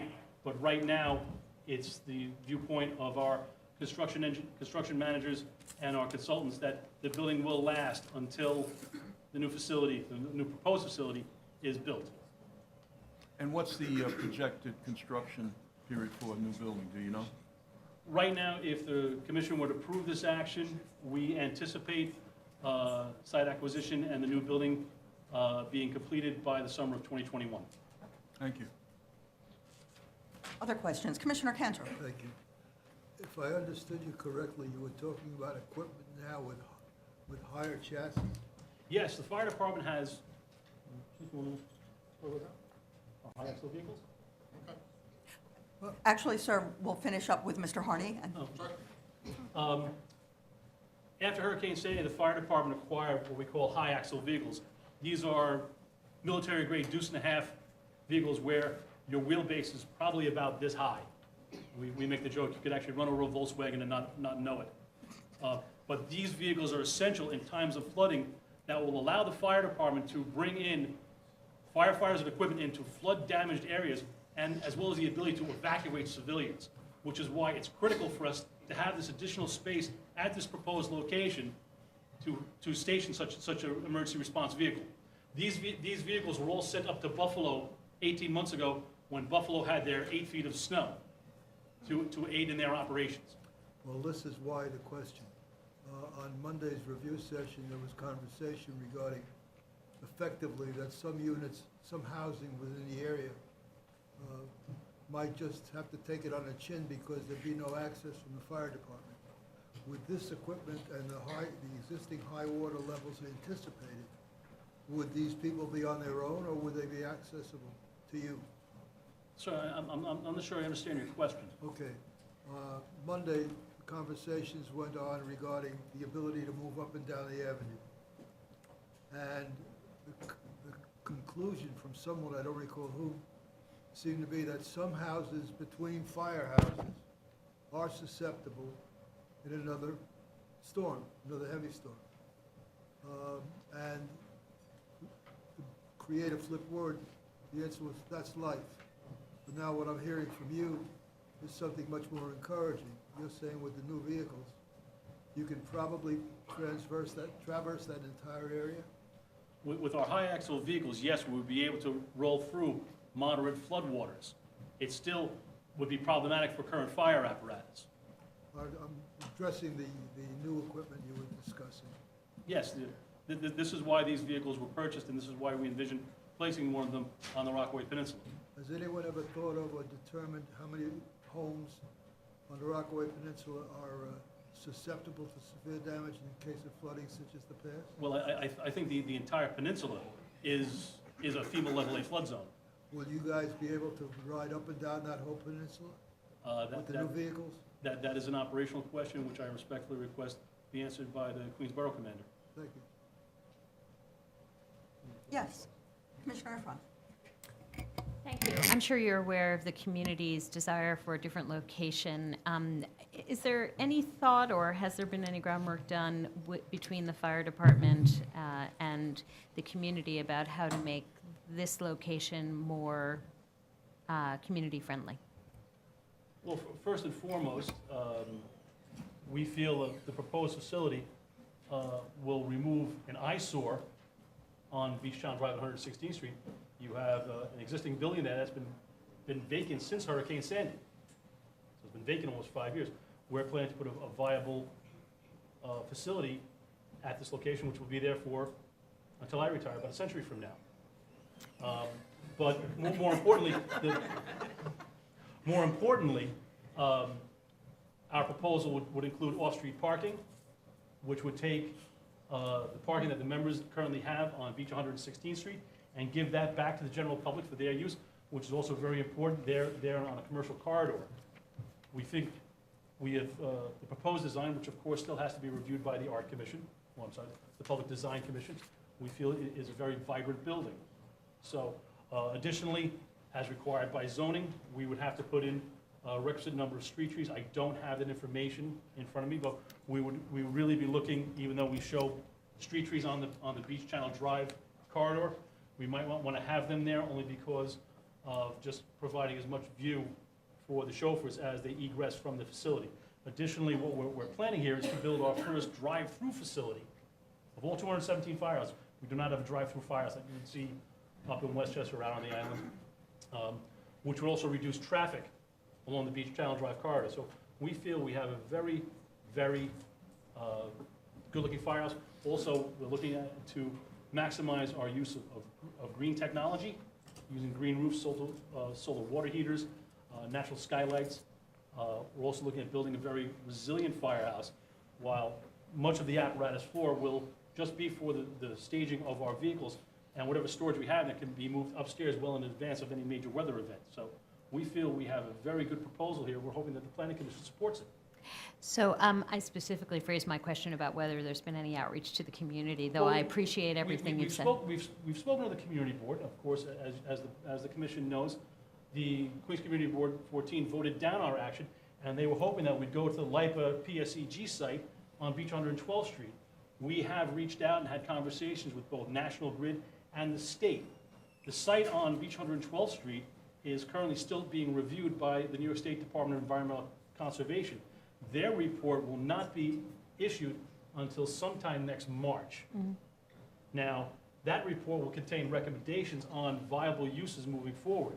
So if the opinion is for the fire department to stop this project, wait to see what happens here, and if it turns out that the advisable uses from the state do not allow for a firehouse to be built, and the current site that we're looking at is lost to private development, then the fire department is in a very serious situation that we have no viable relocation site for a firehouse that is in very poor structural condition. I respect your responses. Just a yes or no was, have you reached out to the community to talk about how the fire department can work at this location with them to create a facility that makes the community feel more engaged or responds to some of their concerns? Just a yes or a no. We've spoken with the community board on many occasions. Okay, that's fine. All right, thank you. Commissioner Ortiz? Hi. At review session, I raised the question about the edge condition. We have the memorial, the street edge, so Beach 116. You know, as you walk up, we've got this vibrant corridor, and folks will likely be walking and trying to reach the bay and the memorial, which is on the other side. And you know, the condition of the site, I mean, right now you look at the site and it's barren. There are no street trees. It's, you know, it's less comfortable to walk, and we want to encourage folks to walk up to the bay and see the memorial and walk along the water. Could you speak to what the fire department anticipates doing along the edge of that street, because that's likely where people will walk? You know, again, we are still in the very early stages of our design element. We will be required by zoning to plant either street trees or shrubs along the property line. We haven't, as I said, the draft elevation that you see in front of you has, don't do that, has 2 street trees, but again, we need to keep an open area for the safety of the apparatus egressing from the quarters. And you're talking about, you know, along Beach Channel Drive. I'm talking about the edge along Beach 116. Again, we would look, as required by zoning, to plant the required number of trees or shrubs that the size of the lot is going to allow. But as I said, we haven't progressed that far in our design element yet. So, I mean, sometimes zoning doesn't necessarily acknowledge the importance of a connection, you know, and I would say we should take care to make sure that that sidewalk is comfortable to walk on, you know, if it means going above and beyond what is baseline required, making sure the edge condition feels good for folks, because we absolutely want people to go to the memorial. We've got busy Beach 116. So, you know, it's an opportunity for the city to ensure that these two places connect, because it's a really bad intersection there, and they're going to be walking along the edge of your site. Fire department will take that under advisement during the design development process. Thanks. Other questions? Thank you. And our next speaker is going to be the Queensborough Commander, Ed Bagot.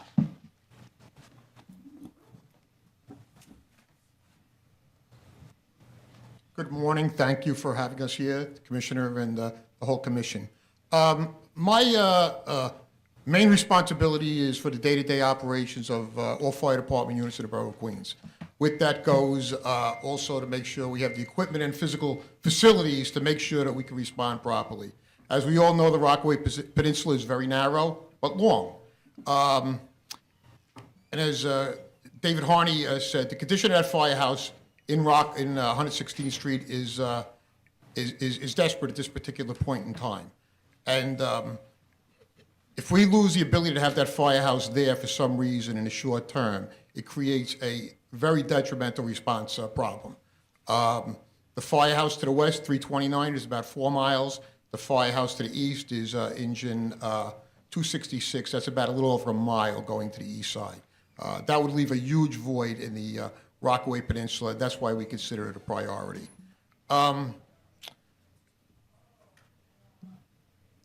I think that it's important to us. We need a workable firehouse there. This is a priority project in my mind that we need to address.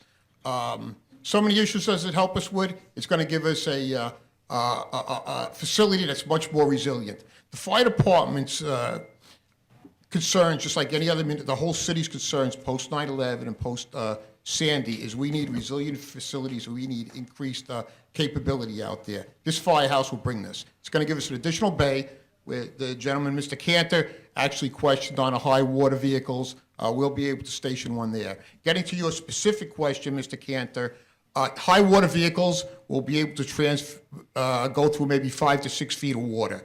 Will we be, can I sit here and guarantee you that we can get through any condition in Rockaway? Absolutely not.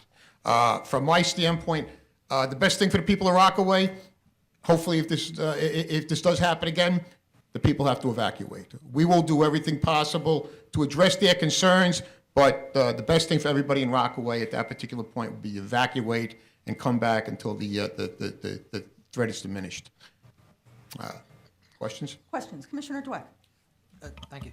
So I noted the prior speaker spoke about swift water team equipment being placed at the location. I noticed it's an engine ladder company. Will there be a swift water team there, located there, or just the equipment? And if not, has the fire department given thought, based on its proximity to water, to locating their swift water team there? Well, right now, I think the swift water team basically does not function 24/7. The department stands them up as need be based on the forecast, okay? So what we would do, they would probably be deployed there, threat of a hurricane, high waters, and things like that. That would give that to us the ability to put them there with their equipment, okay? But they do not operate 24/7. I remember from a prior application, I believe that every borough has its own marine unit. Is that correct? Or? Not quite. We have 3 marine units that operate 24/7, 365. One is in Staten Island, one is in Lower Manhattan, actually on 12th Street in Manhattan on the west side, and the other one operates out of the Brooklyn Navy Yard. In summer, during the high marine season, we operate 3 additional facilities, one out of Fort Totten, one out of Kingsborough College on the South Shore, and one out of the South Shore of Staten Island. But a marine unit and a swift water team are two different... Two different things, Okay. two different things. Swift water teams primarily operate in flooding type, quick-moving water, in usually not in what we would call open navigable waters. I understand. Okay? Thank you. Other questions? Yes, Commissioner Levin. I'm sorry, this microphone is terrible. I guess maybe I'm not supposed to ask questions. Here, I'll get Commissioner cut off. Levin. We'll give you some listener here. Taking advantage of your having taken the time out of your day to come, you obviously have a knowledge of FDNY operations in Queens and across the city. Born and bred in Queens. I know Queens very well. And you mentioned that this would give the city a new state-of-the-art resilient facility. Correct. Are you aware of any similar projects that FDNY is working on? Are there other locations where the city is building new facilities or retrofitting? Well, we are for building resilience? other facilities, not in the Rockaways. Yeah. Rescue 2 is going up in the Brownsville section of Brooklyn. That's not a flooding concern over there, though. Yeah, no, I was concerned about areas that are located in flood zones. David? Okay, No. thank you. Okay. Anybody else? I just want to comment on Mrs. Ortiz's comment earlier about the corner of Beach Channel Drive and 116th. I know some people had concerns with the traffic over there as we'd respond from that location. Please be reminded that this facility is only it's only a half a block away from the existing facility. So for the most part, we're going to be transiting the same exact streets as we would. This really has no bearing on our response routes, both east and west, okay? Other questions? I would just note for our representatives from the fire department that I believe that the questions are more focused on the opportunity that's presented when there is going to be the capital investment, to focus on the public realm, on the sidewalks, on the plantings, on the connections to the waterfront. And so operationally, obviously, you couldn't have found a more ideal site, and we would hope that as the design is developed, that there is attention to the public realm. Yeah, well, certainly, just one more comment. Interestingly enough, when we realized we had a building on a firehouse in that community, the idea of this site actually was introduced to us by the firefighters of that firehouse, who themselves, almost all of them, are Rockaway residents.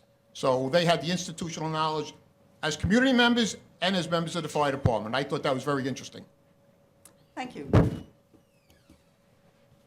We have a speaker lined up in opposition, and we will once again hear from Eric Palatnik, wearing a different hat this time. Hello, good morning. Eric Palatnik again. I'm speaking today on behalf of 116-11 Beach Channel Owners LLC, which is the owner of the property at which the fire department seeks to acquire by eminent domain. And that's all I simply wanted to make you aware of. We support the fire department, of course. It goes without saying.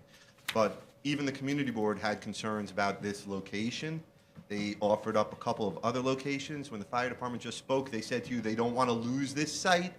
They're not losing the site, they're taking the site.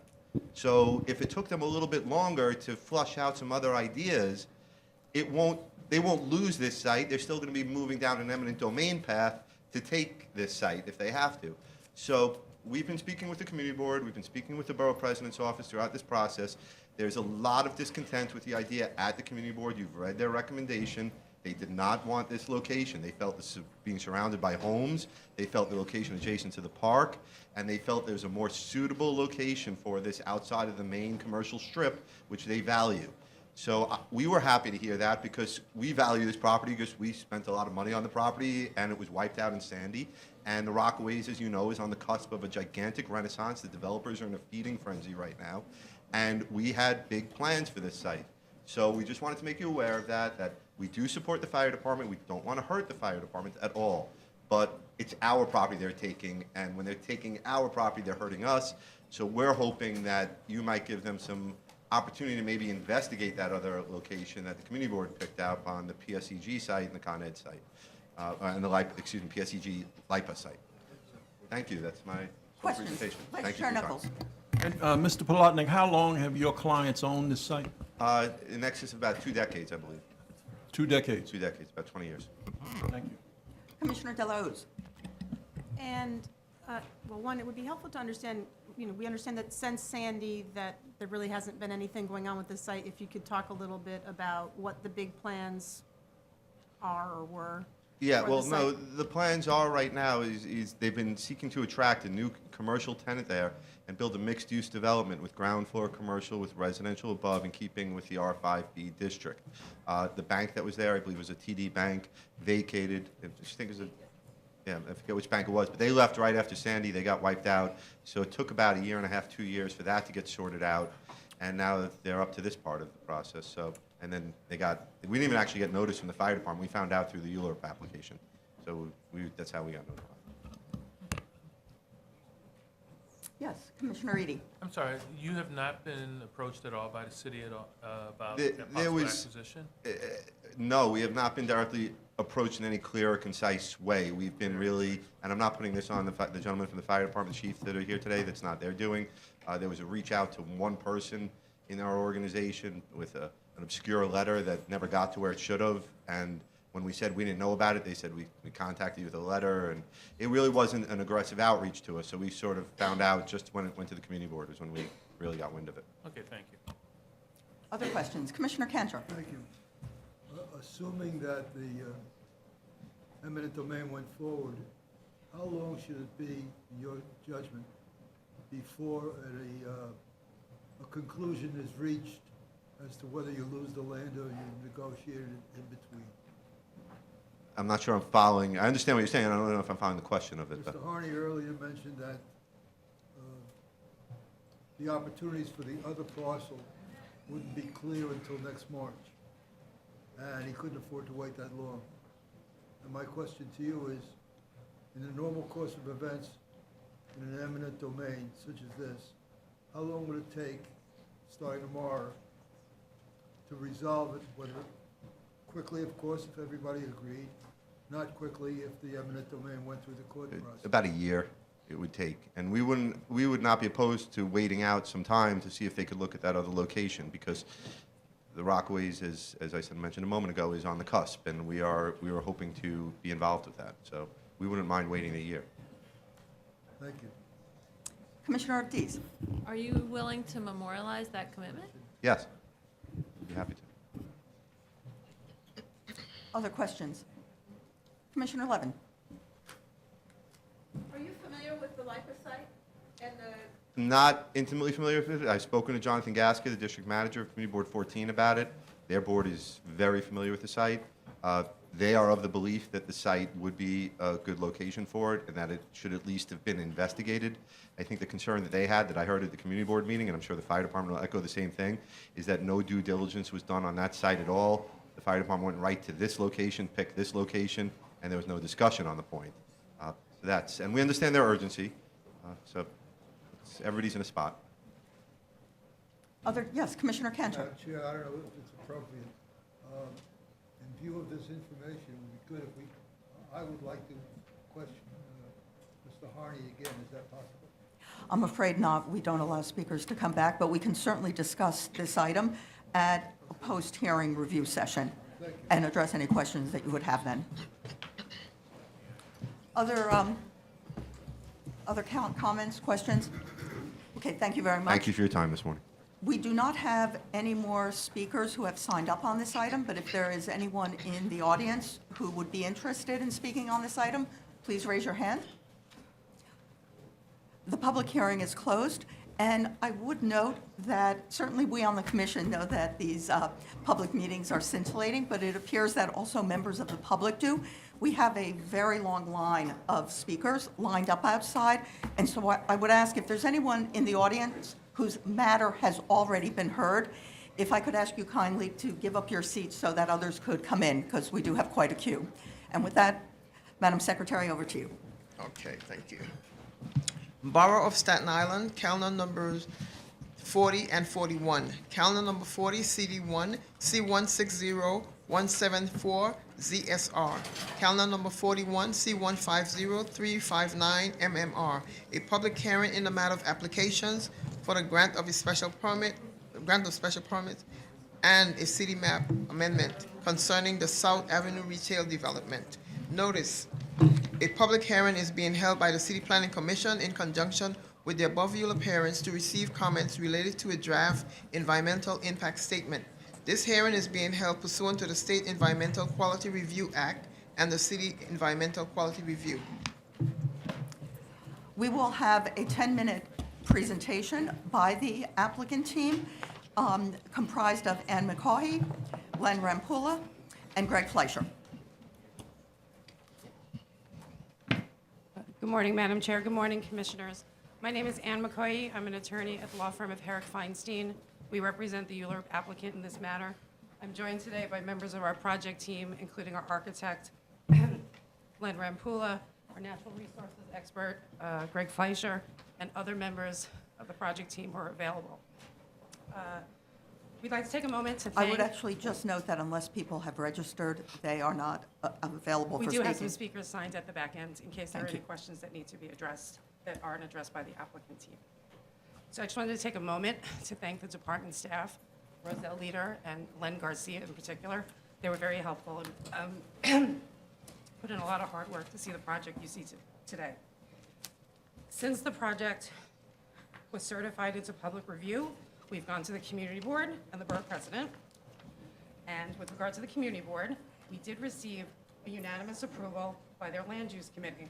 But as you know, the full board failed to reach a consensus with a vote of 17 in favor, 14 not, and 5 abstentions.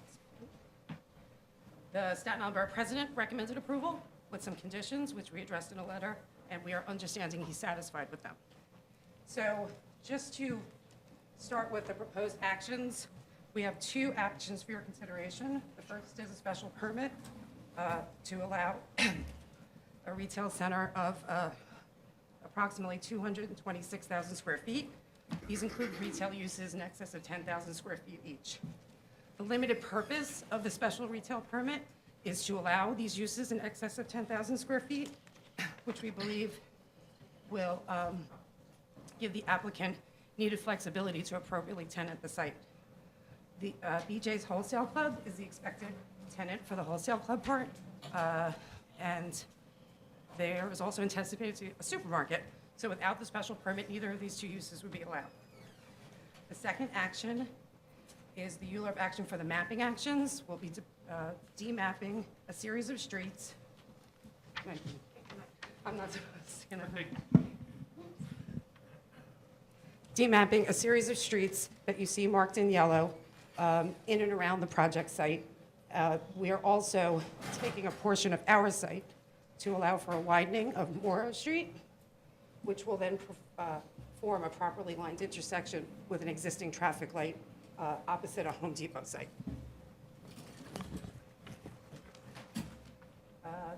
Just to give a brief introduction of the DEIS, and again, we have someone signed up to discuss this further.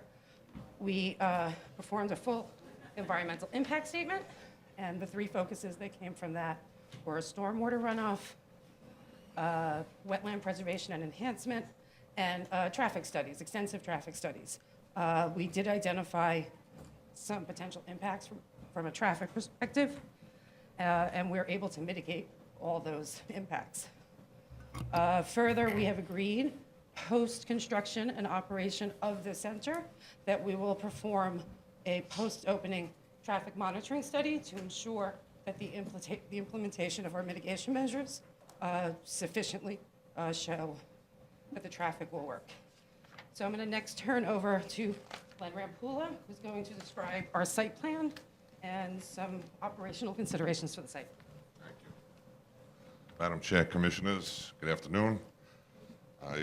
It's been a while since I've been here. You're probably used to my brother Philip, so please take it easy on me. The site itself is a 28-acre site. It's bounded by Forest Avenue and South Avenue.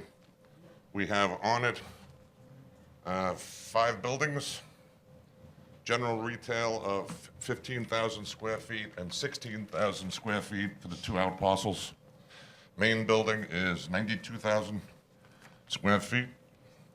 A 35,000 square foot smaller building, retail, in between the 2. A supermarket of 67, and then a small gas station, about 1,000 square feet over in this general area.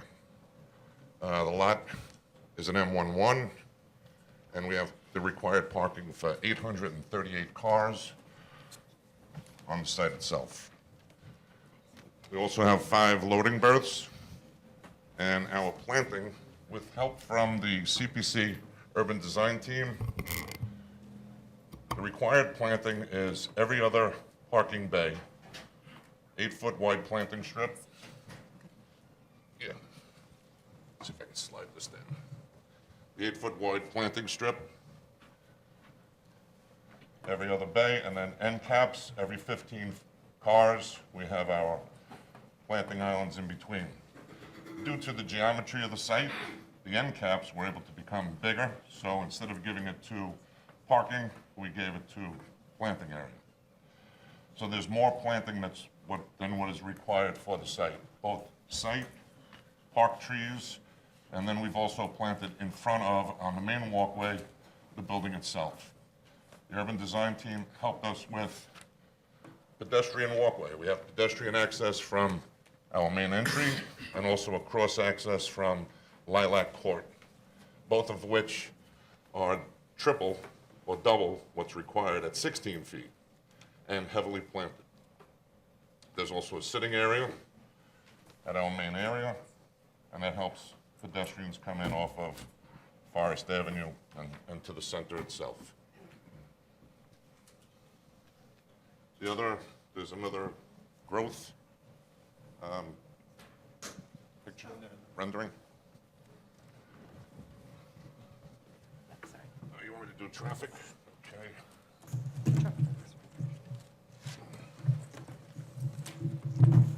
There was a concern or question as to the growth and what was required as planting. With the CPC's parking requirement, we have to have or begin with 3-foot high bushes as well as caliber of tree. So what we've done is, as a newly planted tree off the main entry itself, this is what the center will look like in 5 years' growth, because the trees that are being spec'd are every year is about 2 feet of growth. And then in 10 years, that's what it'll look like. And that's my car, and it's aged very well. Same with the main building itself. Smaller growth, 5 years, 10 years. Our traffic pattern, we've given some address to as well. We have 2 control lights, one on South, one on Forest.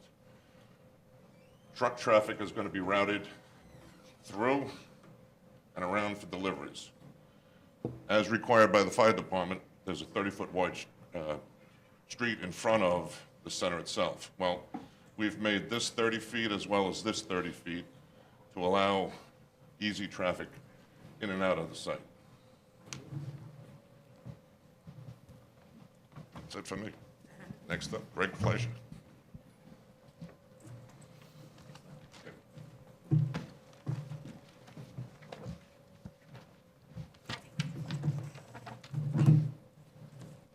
Madam Commissioner, Chairwoman, thank you very much for letting me speak here today. I'm here to talk about the wetland enhancements for the project site. The Wetland Preservation and Enhancement Plan that you see here is a result of decades of work between the ownership and project team and New York State DEC that culminated in 2012 with the conditionally approved development footprint for the project site, which is located entirely outside of the DEC-regulated wetlands. Per the conditional approval, at the conclusion of the ULURP process, DEC will issue its wetlands permit based on this plan. The plan provides for about a 10.77 acre preserved and enhanced area along the southern edge of the site. You can see in this area here the DEC and Army Corps wetland lines. These are the projected enhancement areas. These are the buffer planting areas. These areas are going to be providing food, habitat, cover for wildlife, flood and storm surge capability. And the goal of the project here with preserving the wetlands was to really promote contiguity between the adjacent areas, which is Graniteville Swamp Park, and the United Artists movie theater has a small mitigation area in the rear, and then all the wetlands at the southern end of the site. And so what we're doing is making this a continuously preserved area, which has a great ecological function and will be preserved in perpetuity. As part of this project, we're going to be including about 9,000 shrub plantings within this buffer and wetland enhancement improvement area, and a net gain of about 500 plus trees on the site between the buffer plantings and the landscape plantings. As we move on to stormwater for the project site, 100% of the site's stormwater will be retained and treated on site. The design ensures that no stormwater absorbed under the pre-development scenario will mitigate off-site in the post-development scenario. 10 minutes. I'm sure many questions will come out as the commission questions the applicant team. Great, thank you. Questions? Commissioner Besser. Thank you very much. Did you have more to finish on that, a couple sentences? I did have a couple sentences. They warned me. They said 3 minutes, get in and out. So just real quickly on the stormwater, the stormwater management design includes bioswales, large landscaped areas, in addition to the 10.77 acres of preserved and enhanced wetlands. And most importantly, the stormwater management plan meets the DEC requirements and ensures that no adjacent property, including the residences to the east of the site across South Avenue, will be made vulnerable to flooding. We will be handling all site stormwater within the site per DEC requirements. Thank you for letting me finish. Other questions? Yes, Commissioner Besser, please continue. First, I just wanted to thank Mr. Rampula and his team for the comprehensive responses to the Borough President's conditions reflected in his report. I also wanted to know if you received a copy of the letter from the protectors of Pine Oak Woods and how you would plan to address their concerns in the EIS. So we did receive a copy of the letter at Monday's review session. There are two issues raised. One I can answer, one Greg can, so he can stand here. There were issues with regard to the mapping, as I understood the writing, the mapping of the cul-de-sac at the southern end of the new Morrow Street, and whether that comported with the DEC 2012 stipulation. So we provided to the commission the 2 copies of the 2012 stipulation from DEC and 2 subsequent confirmations from DEC for site modifications that came out of this process. And in both those letters, DEC confirmed we are in fact in compliance with the substantial compliance with the 2012 stipulation. The cul-de-sac was installed, or it's going to be mapped, excuse me, in response to a request of the fire department. So such that while we on our site, as Len explained, have access and fire lanes, if for some reason at some point in the future that cul-de-sac needed to be, we were not using our site the way we were. The fire department does not like to have dead-end streets without a cul-de-sac turnaround. And I'll turn it to Greg with regard to the endangered species question. Thank you, Ann. So with regard to the endangered species question, per the EIS process, we did consult with DEC Natural Heritage Program regarding threatened and endangered species, and we did consult with U.S. Fish and Wildlife Service using their IPAC system to identify, again, any federally threatened or endangered species. And through the course of the natural resource inventory, which was conducted over a year and then some, we did not encounter any threatened and endangered species. Only 2 species were noted, which was, I believe, the piping plover and the roseate tern, and they're typically shoreline birds and like sort of gravelly sandy habitat, so we do not have any of that on our site, being that we're about 2 miles upstream from the shoreline. And with regard to the other species that were listed in that particular letter, again, that habitat for each of those species is really things that are located outside our project site and closer to the shoreline.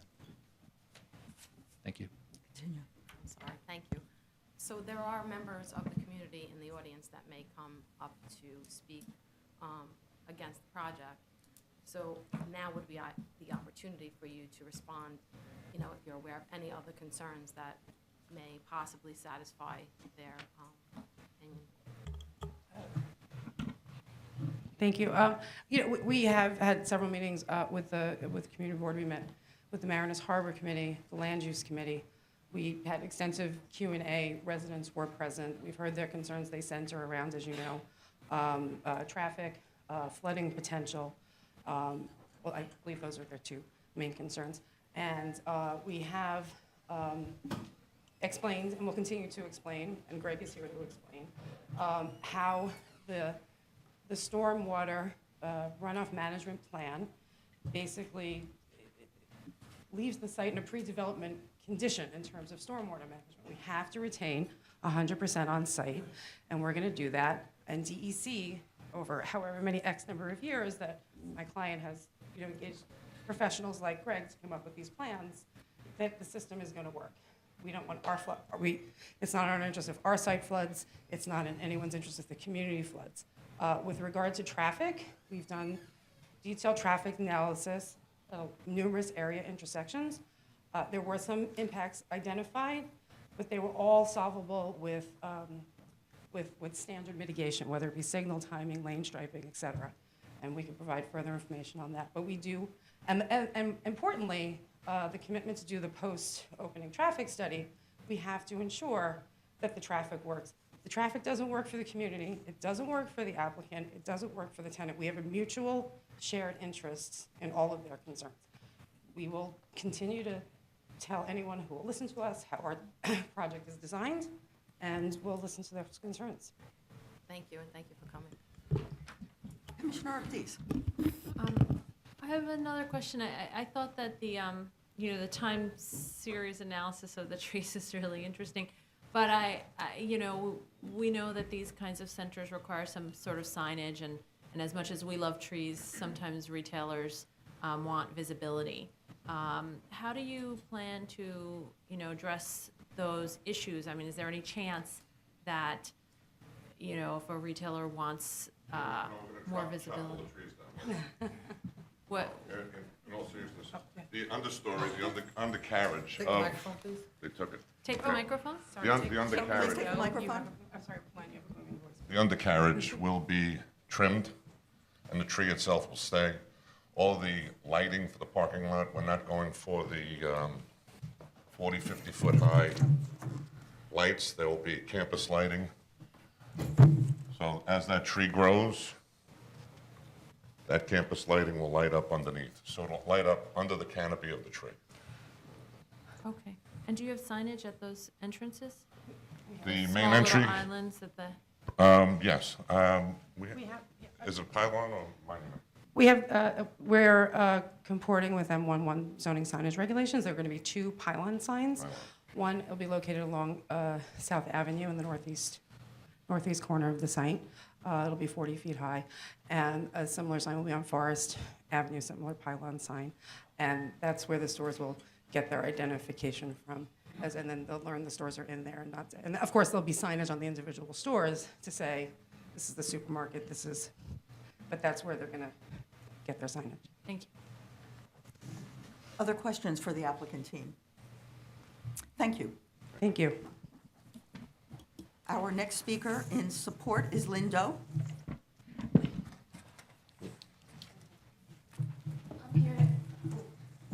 morning, Commissioners. I'm here to answer any questions that you may have on the environmental. Otherwise, Yes, Commissioner Ephron.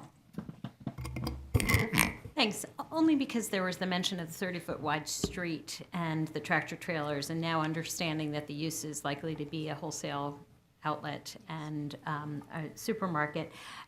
Is there any risk that the largest swath of preserved wetlands is right by the 30-foot tractor trailer road on the lower quadrant, where the blue is, right where your hand is down there? right here. Yeah. Is there any risk to whatever habitat is there, given the vibrations and noise of tractor trailer trucks? Okay, I'm sorry. So from our end, the tractor trailer trucks are mainly servicing, are mostly servicing the retail area here. It's not a significant number. What we've done is to make sure that we're in the buffer area. We're actually outside. There's only a small piece of the buffer area. And the buffer area actually protects, it's exactly what it is. It's a strip that is a transition zone before you hit the actual wetlands, the sensitive wetlands area. So there is, for the most part, we are not encroaching on that. There's just a small sliver here. And the number of traffic, the number of trucks here are not expected to be significant in a way that could be both from a noise and air quality and from trucking activities to be significant. And again, DEC has seen these plans, including this retail, and has said that we were in substantial compliance. And just, I apologize for not knowing this, as part of the process, DEC is familiar with the type of vehicles based on the use, or as opposed to the number of trucks? Yes, we've talked to them about the whole process. Okay, thanks. Other questions? Thank you, Ms. Doe. Our next speaker in support is Mitch Corby. Good afternoon, thank you, and it's a pleasure to be here. So I'm an attorney and a lawyer, attorney and a planner with Herrick Feinstein. I was really here hoping to speak sort of towards the end in case there were additional questions after other folks spoke, but happy to answer any land use issues you may have. Proud to be part of this team. It's a terrific project. And I'd also, once again, like to add my kudos to the staff here in the Staten Island office, which has worked tirelessly with us on making sure this application proceeds in an efficient way and that it's designed well. The urban design team here at City Planning and in the Staten Island office has seen to it that this is going to be a parking lot unlike no other, one that's beautiful, one that's designed well, one that's handsomely landscaped. So I think from all of those perspectives, this is a very positive outcome. But once again, I was anticipating speaking perhaps towards the end as a bit of a cleanup, but happy to answer any questions or refer to other people on the team. It might be more appropriate on any environmental issues. But thank you once again very much for hearing us. I know you have something else happening soon in a less important borough. But once again, thank you. We love all of our boroughs. Thank you. Questions for Mr. Corby? Thank you. Our next speaker in support is Pat Smith. Good afternoon, Madam Chair, Commissioners. I also thought I would be speaking at the end. My name is Pat Smith. I'm with BJ's Wholesale Club. As you know, we're going to be the anchor tenant in the project. And on behalf of BJ's and our 2,000 team members in New York City, we are absolutely thrilled to be here and look forward to opening our 9th club in New York City. And I'm here to answer any questions. I'll note that we're following our absolutely standard procedure in which we have 10 speakers in support, 10 speakers in opposition. Any questions for Mr. Smith? Thank you. So we now will turn to speakers in opposition. The first is Jim Scarcella. Good afternoon.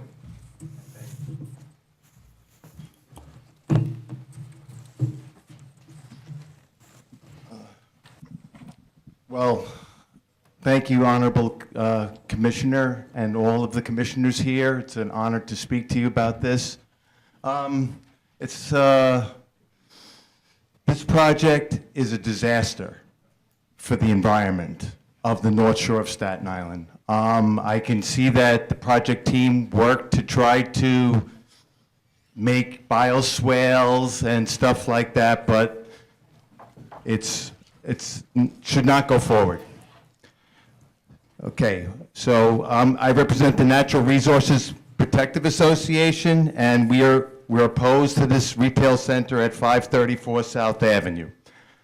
We need the floodplain needs to be preserved, not developed for an unsustainable retail center. We urge you to work with our elected officials and jurisdictional agencies to buy the parcels from the owner for parkland. The DEIS submitted by the developer is faulty, to say the least. It's harmful to the community, and it must not go forward. Project need. I'd like to know, has the applicant truly demonstrated a need for the project? The economic need for the developer to receive, rent is there because they pay their real estate taxes. But our economy is now based on Amazon Prime and online free delivery, and there are already several vacant retail stores on Forest Avenue. For a big box warehouse, Costco is 4 miles away. For a supermarket, ShopRite is 3.5 miles away. A gas station is a quarter mile away. And the proposed anchor, BJ's Wholesale, already has a store 5 miles away over the bridge with cheaper fuel. And because you, the CPC, you truly do shape the city, shouldn't you guys request more information on the project need instead of just some blank statement from the applicant? The NRPA, my group, we pick up trash along Morrow Avenue, okay? And we clean up that forest, including that blue swath that you saw that's actually a functioning pond that will be destroyed and obliterated by this project. This project is known as the Graniteville Swamp, and it's a tree forest. There's 1,850 mature trees on the site, okay? We know that the DEC mapped it, and it now has, there's supposedly a plan, but if the 1,800 mature trees go away, it leaves New York City more vulnerable.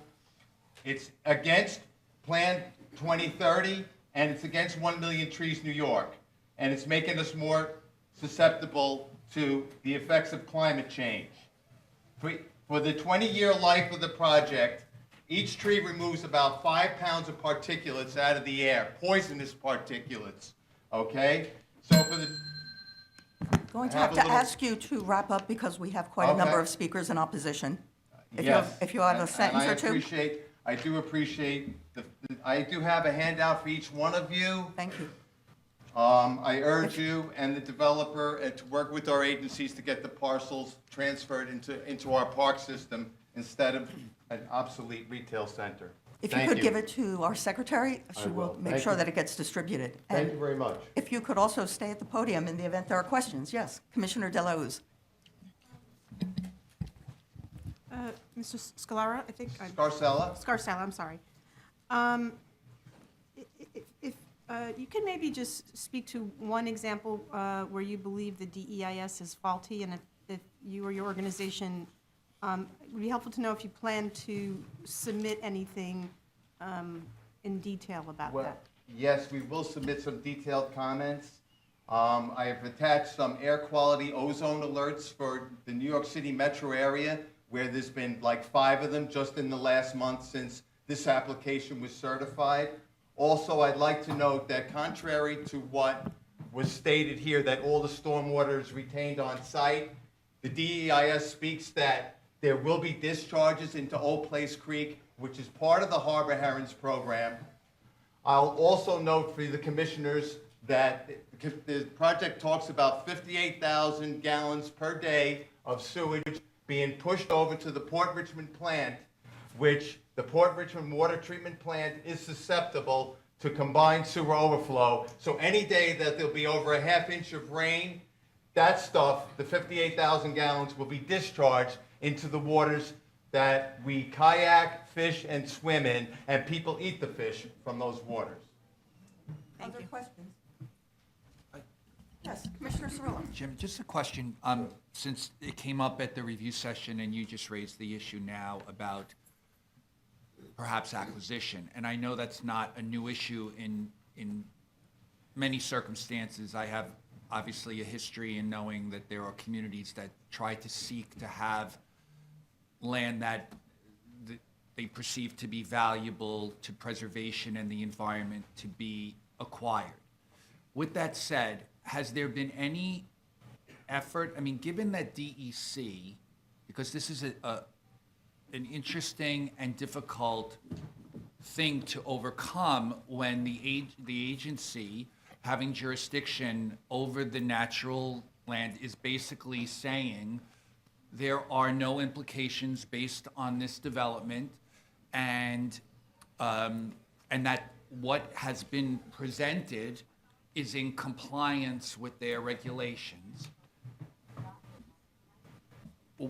Has there been any effort on the part of the organization or the community to discuss acquisition or have any movement toward that end? And I'm just wondering if there has, what has that discussion been like when the agencies that would need to do it would be taking land to prevent a development that isn't even necessarily impacting the land to be preserved?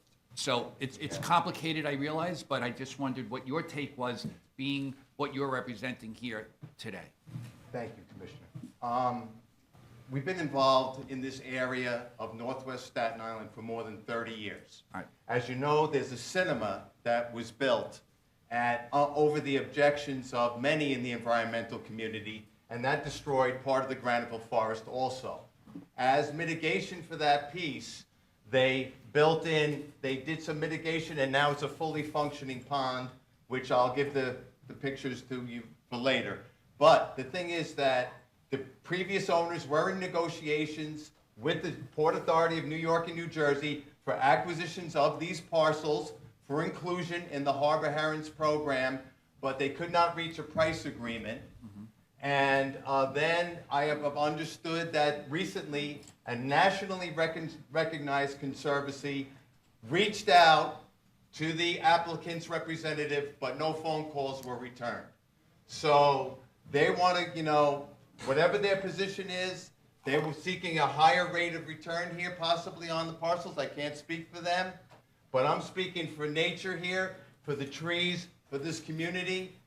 This is the wrong project. Why can't we go back to the table and say that, look, we realize that there's forest here, we realize that you're the property owner, let's work out something here where we can come to an agreement on a conservation agreement. We'd be glad to help. We want to see this land transferred into Parks Department. I volunteer there as it is, unpaid. But that's another story. But If we could limit it to the answers to the questions. Yeah, Further questions from the commission?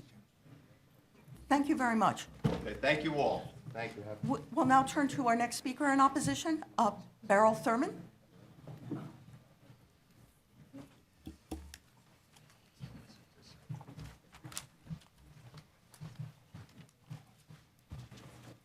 brought you all some homework.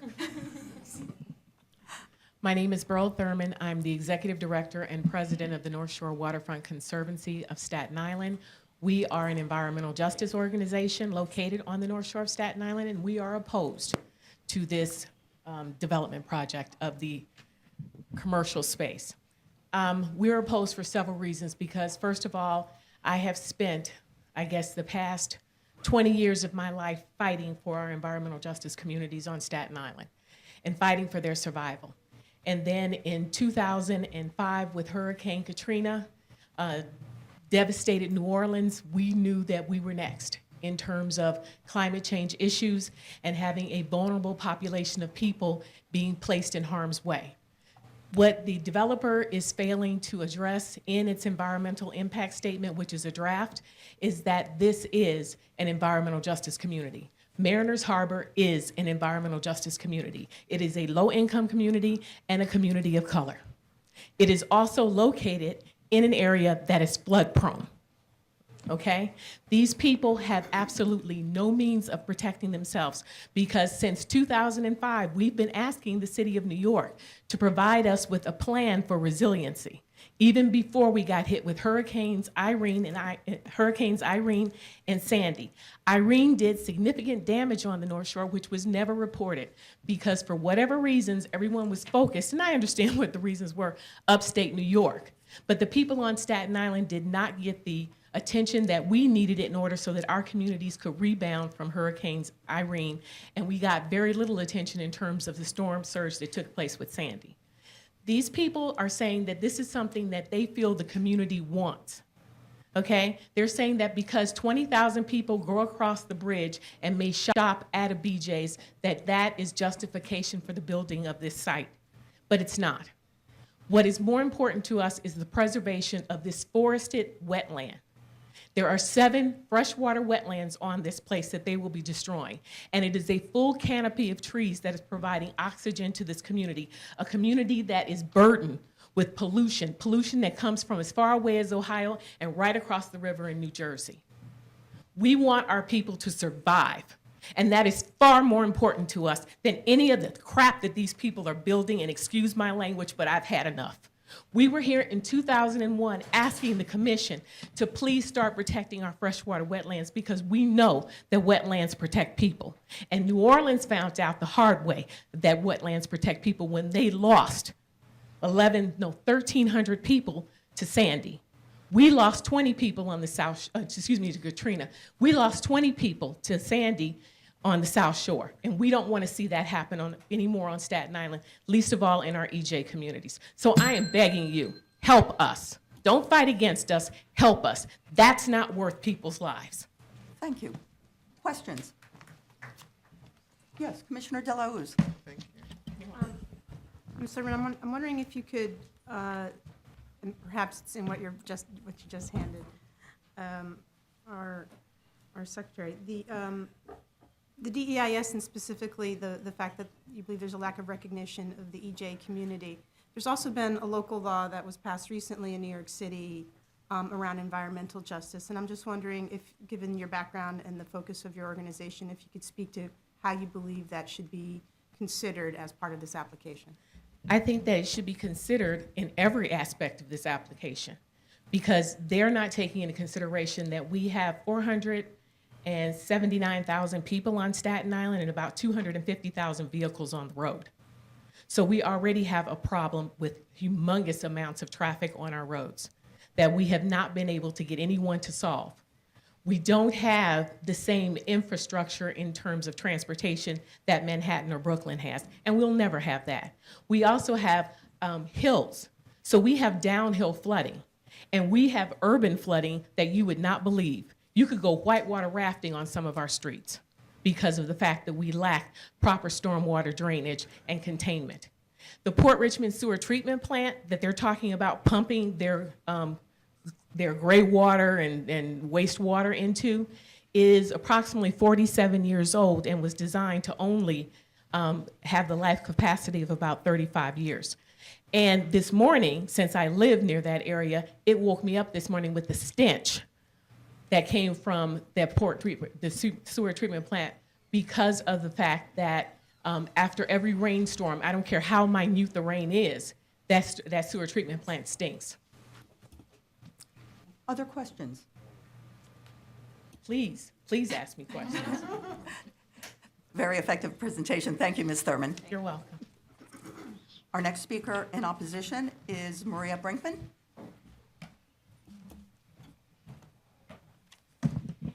Good afternoon. My name is Maria Brinkman, and I am here on behalf of the Natural Resources Defense Council to express our concern about the draft environmental impact statement for the proposed retail development of a 28.3-acre tract of the Graniteville tree swamp. We were alerted to the project by Beryl Thurman of the North Shore Waterfront Conservancy of Staten Island, and we appreciate this organization's tremendous work on this front. This project raises a number of significant environmental concerns.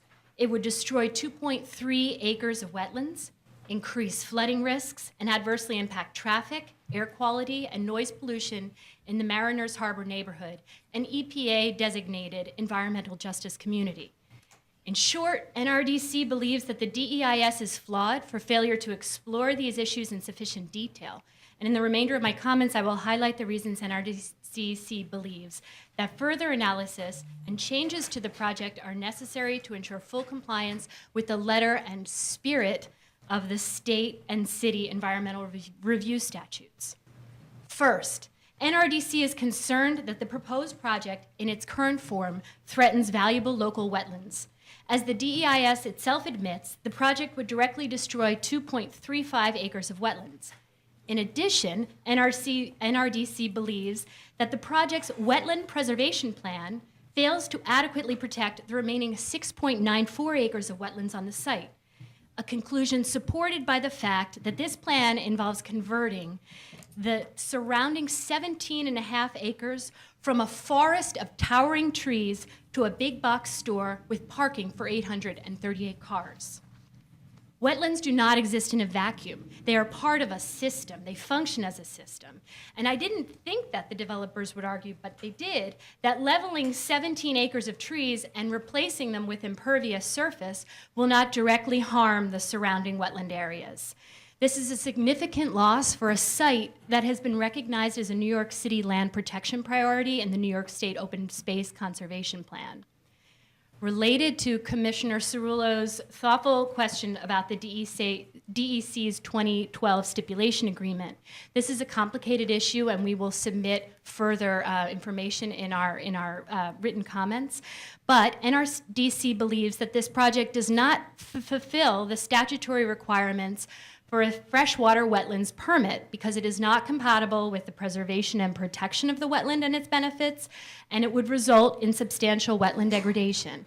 This DEC stipulation agreement, actually in Clause 6, includes the language tentatively concludes, and we would argue that we have much to support an argument against that conclusion. Accordingly, the DEIS should be amended to protect against both the direct and indirect loss of wetlands and surrounding development. Second, I'm afraid we're going to have to cut it short. We would okay, I'm going to gladly- cut it very short, but I would like to just state one sentence. One sentence, And please. that is that we urge the Commission not to approve any of the requested zoning changes until the question around this DEIS, including the ones that are raised by the Commission and the ones that will be forwarded in written comments, are resolved. Thank you. Thank you. Questions for Ms. Brinkman? Commissioner Ephron. Will you be submitting that to us? Pardon? Will you be submitting the rest of your report? Yes, I will, but the written comments will be forthcoming, not thank you. today. Thank you. Commissioner Ortiz, actually, another question, if you might. I'm just curious, you know, what we've heard is that the DEIS doesn't really include any discussion of the EJ community. In your experience, is that the norm? I mean, when there is an EJ community, how generally do DEISs reflect that? Well, unfortunately, it has been the norm until the recent emergence of the environmental justice communities have been fighting on these fronts, as demonstrated by Beryl Thurman for decades. But the reason that they haven't been included to date is, I think, we can point to a lot of projects that further burdened and harmed those communities because there wasn't a recognition.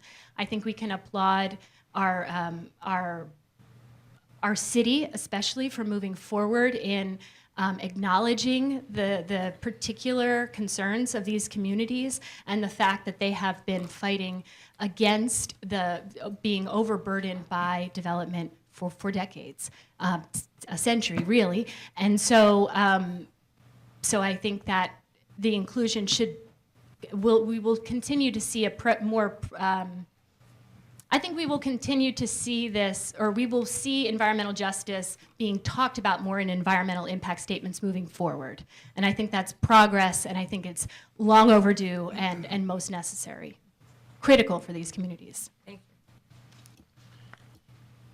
Other questions from the commission? Thank you, Ms. Brinkman. Thank you. Our next speaker in opposition is Debbie Manns. Thank you. My name is Debbie Manns. I'm the Executive Director and Baykeeper for New York, New Jersey Baykeeper, and we're a regional bi-state organization working to protect water quality in the New York, New Jersey harbor.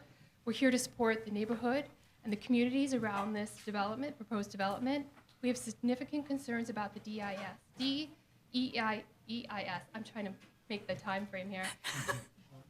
So one thing that we haven't touched on is one of the flaws in the DEIS is that the no action plan is nearly identical to the action plan. Now that's really unusual, and it doesn't present a real a significant flaw because it doesn't allow you to look at the existing conditions of the parcel to what is being proposed. And that's the whole point of a DEIS, is so that you understand the impact of the project on existing conditions. And that's important for any meaningful comparison to take place. Existing green space has a greater value to the community than yet another retail development, and the development will increase traffic, impact air quality, increase noise pollution. I'm going to focus on the water impacts for a minute because that's really where our mission is. The wetlands and the natural floodplain that's there store and filter excess water from upland area, and any change to the impervious surface and active retail uses will certainly strain the filtering capabilities of the remaining wetlands. And obviously, you cannot replace a natural system with a built system and expect the same results in the community. Just a point on the retention, what storms are they building to for 100% retention on the site? I think that's an open question. The DEIS fails to address the difference between the existing conditions and the development conditions. This is important for the quality of the water that will come off of the site or be generated by the site, increase in polluted runoff from vehicles, ice melt, gas station activities, and retail activities. And finally, this parcel is providing resiliency in the neighborhood from future storms and climate change. And we have to ask if whether this is consistent with New York City's long-term goal with respect to resiliency. And why are we converting our natural systems into paved and built areas in our most vulnerable communities? So we're urging the commission not to vote to approve the proposed zoning changes until the questions surrounding the draft EIS are resolved. I don't see how you can have the best information to make your decision in an informed and meaningful way without these questions resolved. So that's our request. Thank you. If you could wait a moment in the event there are questions from the commission. Okay. Okay. You're dismissed. Thank you, Ms. Mann. Our next speaker in opposition is Edward Shchepansky. Almost ready. I tried. I have a Ukrainian husband, so I have done a lot of CZs. How do you do? My name is Ed Sapansky. I'm the president of the City West condominiums, and our community is located right across from this development on South Avenue and Lisk Avenues. We own and maintain 2 private streets, Wolkoff Lane and Sylvan Loop, that intersect both South Avenue and Lisk at 5 locations. We have 2 condominium organizations. City West 1 consists of 86 homeowners. City West 2 consists of 120. And we oppose all wetland development due to flood and financial risk. Now, condominiums, I'm not sure if you understand some of the issues with condominiums, but they're not individual home units. Insurance structures are different. There's a master insurance policy that covers the buildings. We have 17 buildings, totaling almost $30 million in value. These buildings, the exterior of the buildings, the frames and all that stuff are the condominium's responsibility, including the land, the streets, the security lights, you name it. Everything within the confines of our property lines is owned and maintained by our community. The individual units, however, have ordinary flood insurance, property insurance today. That's a basic tenure of the community. Right now, we are not classified as being in the flood zone. The New York City and FEMA flood maps are being revised. They're proposing a 3 to 5 year completion to this project. I don't understand, why there isn't a sense of urgency here. Simply because, 3 to 5 years, my community has to be kind of held hostage to development in the wetlands as you plunk each development, taking away water capacity, increasing the risk in our community. That's what's happening. Every time you allow another development in that area to be developed, taking away the wetlands buffer, the risk goes up from our community.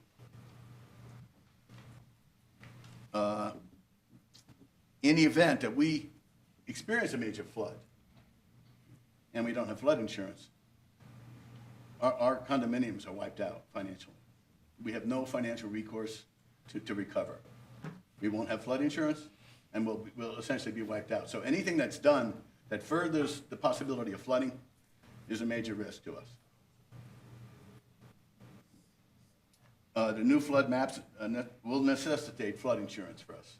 We have at least 2 buildings that may be affected, and I don't understand the logic of 2 buildings, they're not all. If you flood, right on South Avenue across to Wolcott, why wouldn't the water continue? I don't understand that, but that's the way the maps look. If I could ask you to wrap up? All right, let me just go to my One sentence. my last groups here. We'd like to see a moratorium on all wetland development. If I could ask you again to wrap up, we have quite a long hearing. No, I understand that. We got notification of this in May. So I think I'm allowed a little courtesy here, right? No, the same courtesy that others have, which are 3 minutes. I understand that, but I want to finish my remarks here. Sir, right? You could I'm have a gonna do sentence, that. sir. We agree that the wetlands area should be purchased by New York State and City. The whole process of this communication and planning in our community needs to be more transparent. The communication about these things are poor. The meeting situations are terrible. Look at this situation here. People are standing up all over in the hallways. I mean, this is a disgrace. I think, sir, I'm we going need to have more to... grassroots community input on the onset of these things. Sir, if I could now turn it over to commissioners who might have questions. Yeah, And I can also tell the folks in the audience that the commission actually recognizes the challenges with the quality of this space, and we will later this year have It's not just far this better space, it's meeting every room. meeting I've been to. Thank you. Every one of the locations. Are there questions for Mr. Zapensky? Yes, Commissioner Besser. Thank you for coming. Could you submit your testimony so that we could read it at a later time? Yeah, I have a handout. You make copies. It's the written document and the presentation that I'm going through. Thank you. Great. Thank you. That will be helpful for us to be able to review. Okay. Other questions? Anything else? Thank you for taking the time to come. We really appreciate the Well, public. look, when the water's Thank this you. high, you get motivated. Our next speaker in opposition is Robin Artemis.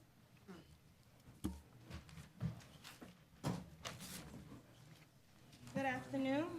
My name is Robin Artemis, and I am the president of Regal Walk Condominiums, which is actually located across the street from City West. Okay, and we're right across the street from where the proposed BJ's is going to be built. I'm coming not really to talk about environmental issues or anything of that nature. I'm really coming as a homeowner to speak about the quality of life and how it will impact us. Okay, a few years ago, a Sunoco gas station was actually built across the street on South Avenue. Basically, I guess, bordering the wetlands that everyone is talking about this evening.